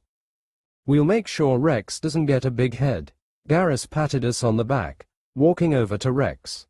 Try and keep the destruction to this side of the planet. Tally elbowed me. I'll be here with the crew, try and understand holy power, and see if I can find information on Mylon, come back safe. Morden nodded and walked with the others. Dogmeat, watch over Sereda. Nick ordered. Dogmeat ran after the crew. So, y'all ready? Let's go. Grunt cheered, running out of the room. Here we go. // Fortunately, or unfortunately, depending on how you saw it, Clan Gatatog wasn't waiting outside for us to fight. The guard told us that they ran off, more than likely to try and cause problems for us. At least we didn't take the stairs. Nick wanted to make a statement and had us use a stone slab to slowly and flashily lower to the ground, making sure everyone could see us. Grunt loved it. He roared out and flexed, getting roars back. Reaching the garage, we ran into our first Gatatog Krogan. He talked about something about learning our lesson, and how his brothers were going to kill us. Nick literally smacked his head off in a single blow. 1 down, 9 to go, Nick muttered. The Gatatog Krogan did a number on our transportation, but Nick fixed it with a wave of his hand. The Krogan engineer looked shocked at his brand new Tomka tank. Reaching the first marker took an hour, and our driver commented how smooth our ride was. I'm guessing the suspension was shot some time ago. Nick has a spell for everything, doesn't he? It took over 2 hours to get to the drop-off point. All right, Shep, you're up, Nick whispered to me. He was jutting his head over to Grunt. My confusion must have been written on my face because he rolled his eyes. You are an N7 elite soldier. Teach the young man a thing or two. Right, Grunt. I want you to pay attention, because you're doing this for the rest of the markers. I called out, getting Grunt's attention. First, secure your surroundings, check for dangers. You're in hostile territory, so have your weapon at the ready. One of the worst things to have right now is tunnel vision. Use all your senses. What do you see? What do you smell? What do you hear? All I see is rubble, I hear the wind, and I smell food. He took another whiff. Yeah, something is roasting. That's weird. Keep an eye out. Second, find your objective. Where is the marker? I asked. He pointed to a large tower. There, they told us the first marker should be within sight. Good. Nick, can you clear a path? I asked. He took the lead, touching a huge pillar, popping it out of existence. Whoa, what was that? Grunt asked. It's my hammer space. As long as it isn't alive and isn't too big, I can shove it into another dimension that is attached to my soul. I can then use magic to recycle the material. Of course, that isn't perfect. Some material can't be saved, so it's sacrificed to the ether. Nick explained, popping more rubble into his hammer space. Can others learn to do this? I asked, scanning our new open space. Something was cooking. I tried replicating my power, but there's something about it that's unique. So, I helped create bags of holding it replicate the effects. The hell, ahead of us was a pack of dead Varren on fire. Nick snuffed the fire. Someone is trying to lure in something big. He looked back to me, tossing me and Grunt one of his Gauss rifles. You got 230 shots. Before tossing me some ammo. Make that 460, aim, hold, release. It wasn't as heavy as I thought it was going to be. Grunt, I jutted my head to the keystone. Not saying a word, he slammed the button, causing a large steel hammer to rise into the air. First the Krogan conquered Tuchanka, and mastered a natural world only we are fit to hold. The keystone's automated voice screamed out to the sky, before bringing down the hammer, causing a tremor I felt to my very soul. The dinner bell has just been rung, Nick muttered. Grunt pointed out into the sky. Here they come. I'm ready. Harvesters. I don't remember a lot about these from N7 training, but I do remember that they're mean, travel in packs, and use Clixon to weaken their prey before coming back and eating everything, Clixon included. Aiming my rifle, I held the trigger, getting a number reader to skyrocket to 99, giving me the maximum output, and released. The rifle kicked, but it was nothing like I thought it would be. I've seen Nick, his crew, and a bunch of Quarians use it, but releasing the trigger was a strange experience. Most rifles tend to have a kick, but whatever Nick did to his guns seemed to remove the kickback. Following the blue streak my bullet let out, one of the harvesters jerked hard and plummeted to the ground. That seemed to anger the rest of them. Nice shot, Shepard. What was that? 1,000 yards. Nick whistled. Grunt. Grunt hummed, taking a shot, hitting one dead center, causing it to follow its brood. Yeah, heads up, we got company, Nick warned as Varren started coming out of the underground tunnels. A whole lot of them. Nick started making pit traps and shooting any that got too close, but as we dealt with them, harvesters were able to get in close enough to drop off Clixon before trying to fly away. They didn't get very far as I shot them in the back. I should thank them. Nick laughed, grabbing a Clixon by a foot and throwing it at a group of Varren, where Grunt shot it in the underbelly, causing a small explosion. Not every day you get live fire grenades. Grunt was just laughing and cheering, shooting everything with more than 2 legs. This is great. Do you hear me, Tuchanka? I am Krogan, he roared, shooting from the hip and punching a Varren, before stomping on its neck. With Nick and Grunt handling the ground troops, I focused on the harvesters. It took another 2 waves before the battlefield grew silent. We stood in the silence, waiting, but after a minute we concluded that nothing else was coming. All right, Nick sighed. The show is yours, Grunt. Where are we going? Grunt POV. 1 marker down. The fight was good, and the roasted Varren brought in more prey to the slaughter, but I didn't like that it was because of that worthless clan Gatatog. Even their name was dumb. That laid the bait for the creatures of Tuchanka. I wanted the creatures to come to eat me, not some already killed prey. At least the roasted Varren haunch Nick made me calm my anger. Nick is a strange human. Well, all aliens are strange, but Nick is stranger than that. His eyes see things others don't, hear things that are silent, fells things others can't. His magic makes him dangerous, makes him an unknown. He can use the power to do whatever he liked, and the first thing he does is teach a Krogan. Yes, he did it out of petty reasons, which I respect, but he could have done the same with the Turian or the angry bald female, yet he didn't. He is very strange. Fork, Nick called out, as we reached a split in the path.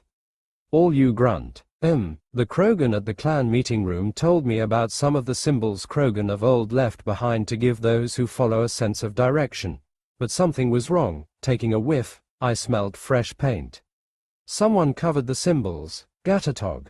I growled. This was dangerous. The tank's imprint warned me about the dangers that called Tuchanka home. In times of stress and confusion, allow your magic to give you a clue, was one of Nick's first lessons, when I started casting Firebolt. My magic. Closing my eyes and taking a deep breath, I searched for my mana core like Nick taught me. The fact that I had 3 stomachs made it hard at first. Finding it, I let it go, slow and steady. Too hard or too fast could lead to a mana crash. Opening my eyes, I came face to face with another ghostly Krogan. He had ancient armor and a spear with the symbol of Clan Erdno painted on his forehead. Looking over, I found Nick and Shepard looking around to make sure we weren't ambushed. The Krogan pointed left, before vanishing. Grunt, you okay? Shepard asked. Yes, we go left. I ordered. That was weird. Nick, can ghosts help you? I asked. Some can, yes. It tends to be ancestors coming back to give their descendants a guiding clue. This usually happens for people who have ancestor worship as part of their religious practice. Why, you got a clue from a ghost? He answered, storing away more junk. I think I did, but I've never seen him before. He did have the symbol for Clan Erdno. I explained. Then take comfort in that. Clan Erdno is taking a liking to you. He smirked, patting me on the shoulder. Erdno Grunt. Yeah, I can make that work. Heads up, Shepard called out. The keystone was hidden behind a bombed building. The ancestors have led me right. Then the Krogan were lifted to the stars to destroy the fears of the galaxy, an enemy only we could chase to their lairs. The Krogan voice barked to the empty wasteland, as the hammer came down, challenging the strength to come to meet their end. For the first time since we got out here, everything was silent, even the wind seemed to die down. Then I felt it. It was a soft tremor, and the pebbles around me began to vibrate. "What is that?" I asked. "You got to be joking," Shepard muttered. The tremors began to kick up to the point where I had to brace myself.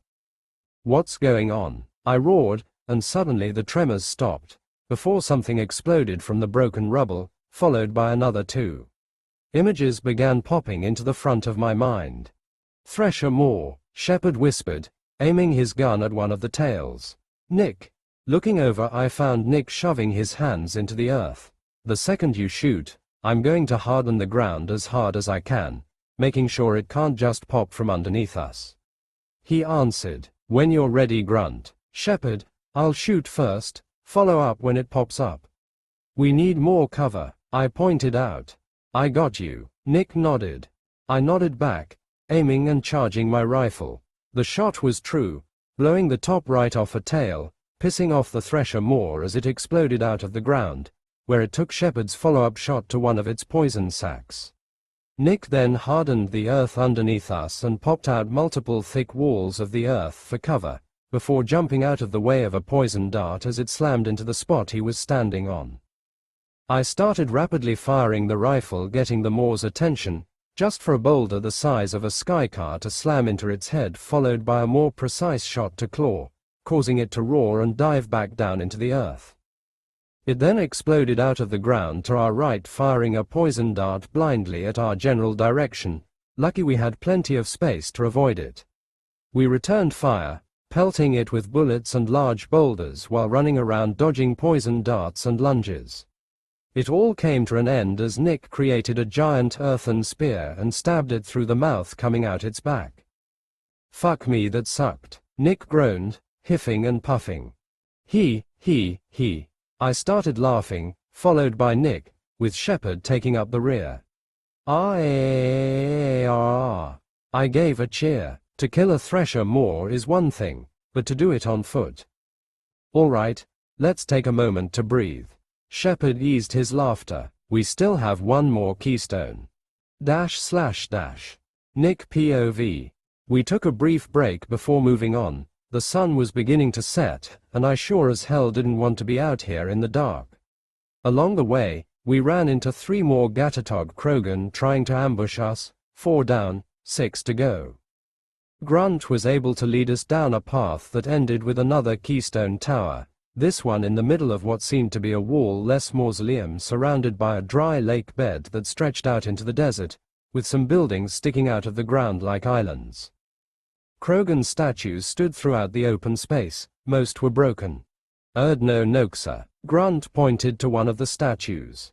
Shepard and I looked at each other in confusion. "Who?" I asked. "Erdno Noxa," Grunt repeated, before pointing to another one. "Erdno Kark, Erdno Turgan. This is where Clan Erdno started. Old Krogan came together to survive Tuchanka, long before we nuked ourselves. Come on. We have one last keystone. I'll say one thing about Krogan architecture, it was meant to last. I'm just happy the radiation that plagued Tuchanka has long since settled." Reaching the keystone, we found a problem. "It's broken," Shepard pointed out, looking over the button. "Nick, you think you can?" "No," Grunt cut Shepard off. "It's not broken." He grabbed the chain that was meant to lift the hammer and began pulling, slowly lifting the hammer. "Danger. Left." I earth-bent a wall just in time to block a tank around from taking our heads. "Fuck." Following the round, I spotted a Tomka with the Gatatog symbol painted on its side. "I see where the rest of Gatatog ran off to." "All right, Grunt, let's." "I can't," he barked back. "I've already started. I can't stop. They're telling me to finish."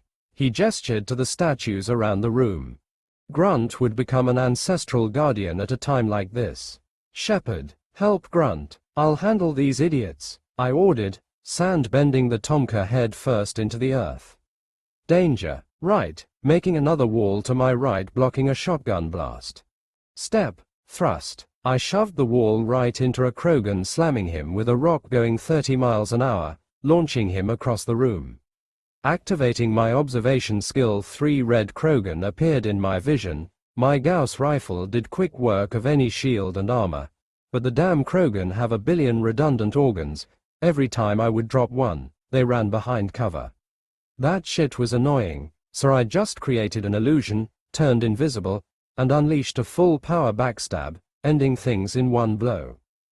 7 down, 3 to go. Looking around, I spotted another Krogan rushing toward Grunt and Shepard, but before I got to lay the smack down, a ghostly spear slammed into the Krogan, pinning him to the ground, followed by 2 more, before a ghostly Krogan came into view, giving me a nod before vanishing into the ether. Whoa! A loud clicking noise gained my attention. Now all Krogan bear the genophage, our reward, our curse. It is a fight where the only goal is survival. The automated Krogan voice screamed to the wind, as the hammer came down, sending a shockwave throughout the empty desert. Before, when the Thresher Maw attacked, everything became quiet, as if the world was holding its breath. Now, it felt like something was ripping the very air from my lungs. "Is that mountain moving?" Shepard asked, looking out into the setting sun. I think he was right. I squinted, trying to get my observation skill to give me a reading. "What is that?" The mountain twisted and headed straight for us. Elder Thresher Maw. Calrose. HP 1,900,000, 1,900,000. LVL. Run. New quest. Munch munch munch.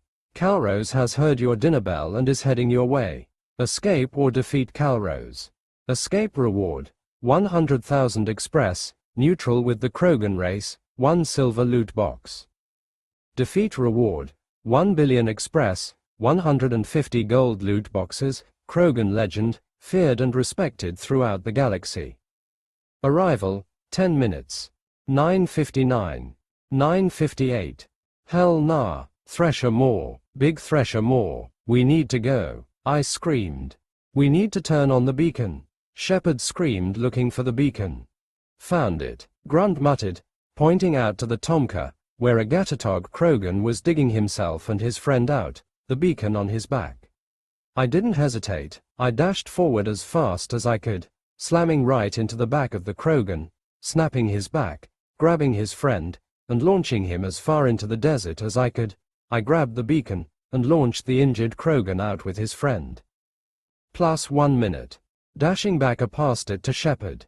"It's on, we need to get the hell out of here," he screamed. "Grunt, is the family telling you anything?" I asked. Grunt was looking around the room, nodding at statues. "There's an underground passage where the shaman is supposed to come and greet us." He pointed to a statue, grabbing it and forcing it to move. We were met with a staircase leading into the abyss. "Light," Grunt huffed, sending out a light orb down the stairs. I patted him on the back. "That's my boy, let's bounce." We were running down the stairs. No doubt my school teachers would be appalled at my flagrant disregard for safety. Reaching the bottom, which opened through a tunnel, we began to feel the earth vibrate. I created an earth ramp and pushed us forward at 40 miles per hour. Quest completed. Are you not entertained? You have bloodied Clan Gatatog's honor, and they will chase you to the ends of the galaxy unless you put him down. 10 out of 10 Gatatog troops. Reward, 20,000 express, 1 meter 11 wraith, 15,000 credits, friendly with Clan Erdno, no longer an enemy of Clan Gatatog. They did not last as long as I wanted. 5:30. 5:29. And it's still heading toward us. Love me tenderly. Heads up, Shepard warned as a Tomka headed our way. Dodging to the left, the Tomka came to a stop with the shaman popping out. "How did you get down here?" "You're supposed to. We need to go." I cut him off. "Big Thresher Maw, too big, wah." A tremor knocked us to the ground and shook the entire tunnel system. "Calrose," the shaman muttered, "let this be a lesson, Grunt. Survival sometimes means getting the void out of danger. In, all of you," he ordered. "Turn this thing around." He ordered the driver. I don't know who pays this driver, But feck me, this man needs a pay raise. He drifted a tank to get us facing the correct way and gunned it. Unfortunately, 003, 002, 001. The earth exploded behind us, bringing us face to giant eye with Calrose. Got to go faster, got to go faster, I yelled to the driver. Shut up, someone get on those guns. The driver roared. Nick, magic this thing to go faster. Grunt with me, Shepard ordered. Love me tenderly, I muttered. I started adding runes for durability, speed, power, and weight. We need more power, Shepard roared, shooting into Calros's mouth. Come on, I muttered. Do you wish to enhance Tomka to your preferred vehicle level? Cost: 2 mini arc reactors, 20 steel ingots, rune work, expert rank, and 800 MP. Yes. The Tomka began to light up and morph around us. What the void are you doing? The driver screamed back at me. The Tomka finished forming. I didn't know what it looked like outside, but the inside looked just like my train chair. Move. I shoved the driver out of his seat. Hold on. I pushed it to the max. We came out of the tunnel into a huge silo filled with thousands of tunnels with roads leading back and forth to places unknown and seemed to stretch deep under the earth. Where are we going? Down, the shaman ordered, pointing to a red-painted tunnel below the road we were on. There was a ramp that was meant for us to take, but it looked like something you needed to cross at a slow rate. Slamming the flight button, the Tomka lifted off the ground, and I plunged over the edge, much to everyone's shock. The Tomka was bigger than one of my warthogs and handled like a drunk rhino, but I'll be damned if it didn't give its best as the stabilizers and boosters engaged, allowing me to juke left and right past roads, and the poison darts the size of a bus and road debris that Calrose destroyed chased us down the silo. Hold on, I roared, pulling hard on the wheel, causing the Tomka to stall turn straight up. Holy shit, Calrose was huge. It really was a moving mountain. Dodge, dodge, dodge, the shaman screamed. I see it, I roared back, dodging one of its massive mouth tentacles as it flew past us. I could hear the gunfire going off as Shepard and Grunt gave it hell. There, the driver pointed out the red-painted tunnel. Jucking hard to the right, we flew at top speed through the tunnel. My danger sense was going wild at the speed I was going and how close the walls were. A huge crash and dust cloud came behind us as we raced down the tunnel. Quest completed. Munch, munch, munch. Calrose has heard your dinner bell and is heading your way. Escape or defeat Calrose. Escape reward: 100,000 express, neutral with the Krogan race, 1 gold loot box. I slowed us down to a safe speed. The Tomka was quiet, our ragged breathing being the only noise we heard, and my hands were still holding the wheel in a death grip. Please tell me someone got that on camera. I gasped. Ah. Grunt cheered. That was awesome. Maker blessed. We're alive. Shepard muttered. That was some crazy flying, Nick. Joker might have a little competition. I gave the driver back the wheel and wobbled my ass to a seat in the back, the shaman seating next to me. Rex was right. You aliens are crazy. The shaman laughed. // It took another 2 hours to get back to the Erdno camp, where we were greeted like returning heroes. Apparently, there were cameras in the tunnels. Grunt was given the clan's name of Erdno, making him an adult. Krogan Ancestral Guardian. Erdno Grunt. LVL, 32. Age, 3 weeks. HP 750/750ths. MP 150/150ths. CP 50/50. Grunt is a genetically engineered Krogan super soldier. Bred and educated in a tank, he was intended to exemplify the best traits of the Krogan and help reinvigorate his species. He has found his purpose as a Krogan of Clan Erdno, help raise the Krogan people to their former glory. He became an ancestral guardian during his rite of passage, getting help from the ancient warriors of Clan Erdno. He is an apprentice of Nick Walters. He respects you and considers you his Krant. We of course had a party. Killing a Thresher Maw was always celebrated, but escaping Calrose was another thing entirely. I had to make enough food to feed another army, but that didn't stop me from test to see if my magic food could fight back the genophage. The results varied. For some older Krogan nothing happened, and the MP required to cure their disease stayed the same, but for the younger Krogan the cost was cut by at least 300 MP. I could only conclude that the younger generation was already better at fighting the disease. Morden was right. The Krogan people were outbreeding the genophage. I wonder if Clan Erdno was affected by Morden's modification yet. The party went deep into the night. I was even seen as a hero after I summoned a barrel of Mara's Lock and whiskey. Poor Shepard. He took a shot of Mara's Lock and started choking, getting every Krogan to laugh and pat him on the back. He was going to be sure as hell tomorrow. The party finally came to an end with more than a dozen Krogan knocked out, and another 4 dozen singing drunk on the floor, Sereda leading the broken chorus. I left the Krogan to their singing and took my dwarf to sleep off the alcohol in my magic tent. What a night. The morning was another story. You have slept in your bed. HP, MP, and CP are at max. All ailments cured. I'm ready for the day. Sereda cheered, jumping out of bed. I love this woman, but why did she have to be a morning person? That's nice, sweetie, come back to bed, I muttered, blindly reaching out for her. She flung the blanket off me and jumped on my hips. Come on, you lazy wizard. She began rubbing against me, very slowly. We need to take a shower and talk to Rex, and you know Jack is gonna want to see the place and she can't do it from space. She teased. My hands snapped to her hips, stopping her in place. Looking up at her, she had the smirking face of a spoiled princess who got whatever she wanted. That look drove me and Nat fuming with barely controlled rage. Who is this dwarf to think she is better than me? I who have fought monsters and demons every other day. My hands traveled down and gripped her plump ass. I'll bring her down to size. I lifted her and dragged her into the shower, hearing her melodic giggling all the way. Every one of my ladies knew how to play me. / Tally POV. Whose tent is this? I asked Shepard. He was half awake and still somehow tipsy, lying on the floor. Forgive me, Maker, for I have sinned. He groaned. Oof, that alcohol Nick brought really hit hard. I gave Shepard a heavy once-over, checking every single piece of cybernetics Cerberus shoved into him.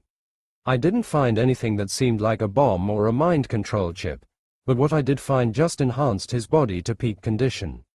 I'm not sure about his holy energy, but he was okay otherwise.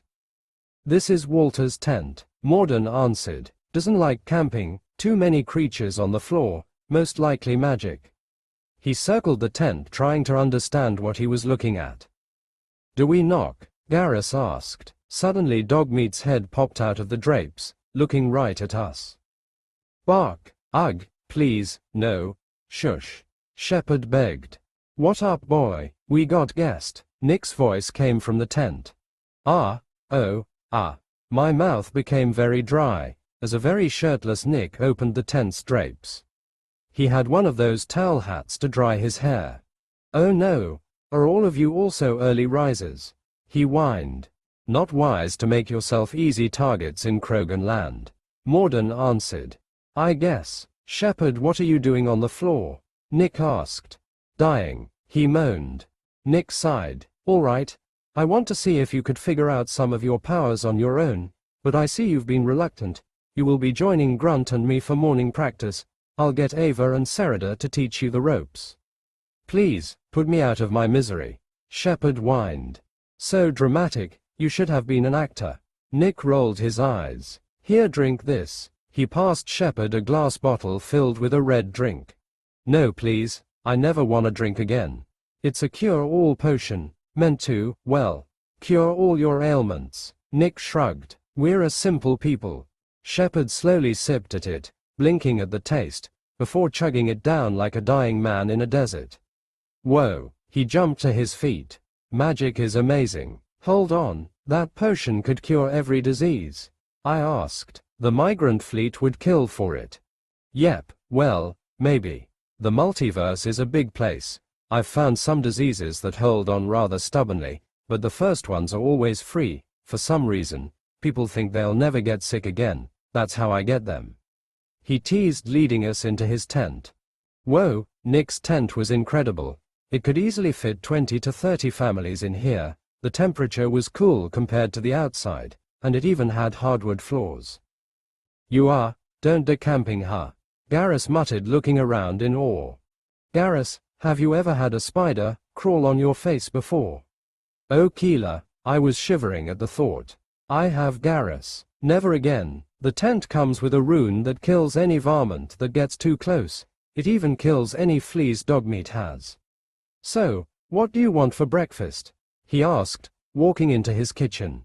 Does this tent have everything? You got dextro food? Garrus asked. No, but I do have a portal that connects to the one in my room on the ship. Nick pointed to the wall where a large mirror was mounted. If you want, I could get you to the ship. Tempting, but we have work to do first. I might use it to skip the shuttle back. Avoid being chased by Thresher more, Garrus muttered. You're missing out. Nothing but heart-pounding action, with a side of certain death. Nick teased, working on the food. And you, Tally? Are you hungry? He asked. Oh, I can only eat dextro food. Like Garrus, anything a human might eat can make me sick. I rubbed the back of my head. It felt weird explaining it again. I really should run more tests on you. I beg your pardon. I pardon you. What? When I said I cured your immune system, I meant I changed it to the only one I knew. Mine, and, as I can eat just about everything in the multiverse, you should be able to eat anything in the multiverse. I should get in contact with Captain Finn, he should know all this. He muttered. Hold on, I ate plenty of dextro food yesterday. I pointed out. Yeah, so did I. He shrugged nonchalantly. You shouldn't compare me to the humans of this reality. Where I come from, dextro amino proteins aren't life-threatening. I think my magic helps break down nutrients so my body can absorb them correctly. Morden, we might need to run some tests. Morden just nodded, typing away at his Omni tool. But I don't have magic, I pointed out. Nick pointed to the golem, masquerading as my bracer. I thought Julie told you about the golem's purpose. I just shook my head. Right, the golem acts as your temporary mana core. It is, as we speak, holding your mana and increasing your body's ability to store more. As you work out your core by doing magic, the golem will become more of a focus until you no longer need it. I would still suggest you keep it close. A fireball to the face tends to make anyone second guess messing with you. He teased, passing me a slab of meat on a plate. I may not like my mask, but I missed it giving me descriptions of things. Is that meat I smell? Sarada called out from one of the rooms, coming out wearing a similar towel hat as Nick's and normal clothes. I told you we wasted too much time in the shower, and put on a shirt. Nonsense, Shepard couldn't even walk. Shoot, Grunt's still missing. We had all the time in the world. Nick smirked at her, passing her some pancakes and milk. I'm here. Grunt rushed into the tent, breathing heavily. And where have you been, young man? Nick huffed like Auntie Ran when I forget the time. I've been dodging mating requests from a bunch of females. He huffed, taking his own meat steaks and eating them without hesitation. That's my man, make them work for it. Nick joked. Sarada rolled her eyes. You probably shouldn't go out there. After seeing you transform the Tomka and kill Krogan with your bare fist, they've taken a liking to you. Grunt pointed out. That goes for you too, Shepard. Causing Shepard to choke on his food. Nick just laughed. Well, I'm flattered, but I'm not ready to be a father. At least I don't think so. Sarada, don't even think about it, mister. She pointed her fork at him. Jack has it all lined up. 150 years from now, Jack Walters II will be born. Then it's a free-for-all, so, get ready for that. Nick just laughed. I'll make sure the baby's room is ready. So, what are we going to do today? I need to teach Rex some simple paladin skills. Sarada answered. I need to ask Rex if he's seen Morden's student. Shepard answered. Seems like we're going the same way. I need to get Rex's permission to fix this place. I wasn't joking about adding a waterfall. Maybe see if I can get clearance to cure the Krogan women of the genophage. Nick sighed. Is that wise? Krogan, violent to outsiders, Morden pointed out. Nick huffed. The Reapers aren't going to wait around for us to get our shit together. We need to take the first steps to unite, or at the very least make some alliances. Say what you will about the Krogan, but they have experience saving the galaxy. If the Council get upset, they can kiss my ass. Shepard brought them proof of eldritch abominations that are coming here right now to kill everyone, time and time again, and what did they do? They buried it, shoved their heads up their ass, and hoped Shepard's just crazy. But he's not, is he? No, if this galaxy wants to survive, the Council is a waste of time. We need to work around them. The Krogan is a good start, and so are the Quarians. That got my attention. People not under the Council's thumb. My people aren't exactly fighters, I pointed out. Not yet, he countered, but when, not if, the Reapers get here, everyone will become a fighter. Like a blight, Serada muttered. I don't know what a blight was, but it didn't sound good. So, after we're done with the Collectors, you'll join the Alliance? Shepard asked. The only uniform I've ever worn was a naked apron. What kind of uniform is that? I took a quick glance at his body. I mean, there could be worse uniforms. But I'm probably going to help upgrade some of Earth's defenses. You saw that patch job I did on Horizon. Imagine if I got some real time to work on that. I can tell you that the melting problem wouldn't have happened and it would have fired more than 3 shots. You seemed annoyed at the Guardian laser for taking down a collector ship. I pointed out. He looked me straight in the eyes. I don't like it when the things I create only work once. That's a failed experiment. Wow, his eyes were intense. Is that why you've been asking me how the Normandy's guns work? Garrus asked. Yep, with a better understanding of this universe's weapons, the better I can enhance them. Horizon was pure guesswork, with me just adding arc reactors and power runes. I'm still a bit worried about here. That first shot ended up at, that thing punched clean through the collector ship and flew off into space. That thing is going to ruin someone's day. Nick huffed. I'm sure it'll be fine. The collector ship probably slowed it down just enough to keep it in Horizon's orbit. Shepard shrugged. That man sure is too easygoing sometimes. I'll send Anderson a message about you working as a contractor. Thanks. I feel like a good word now will smooth things out in the future. Nick smirked. Tally, I would suggest you eat. I'll be here if something happens. We have a long day ahead of us. I looked down at my steak. It was one of the most delicious things I have ever tasted. All right, another chapter down. Wanted to get to Touch Anchor and get Tally aboard. I know I made Grunt's loyalty mission a bit different, but I wanted to play with Touch Anchor a bit. All we get to see in the second game was like 3 places. I also wanted to expand on what the Erdno camp looked like. I felt like it could have been made bigger. I don't know. They talk about a deep underground city in some books, but we never get to see it. Anyways, sorry about the grammar, I'm only human. Leave a review if ya wanna. I also have a DeviantArt page link in my bio.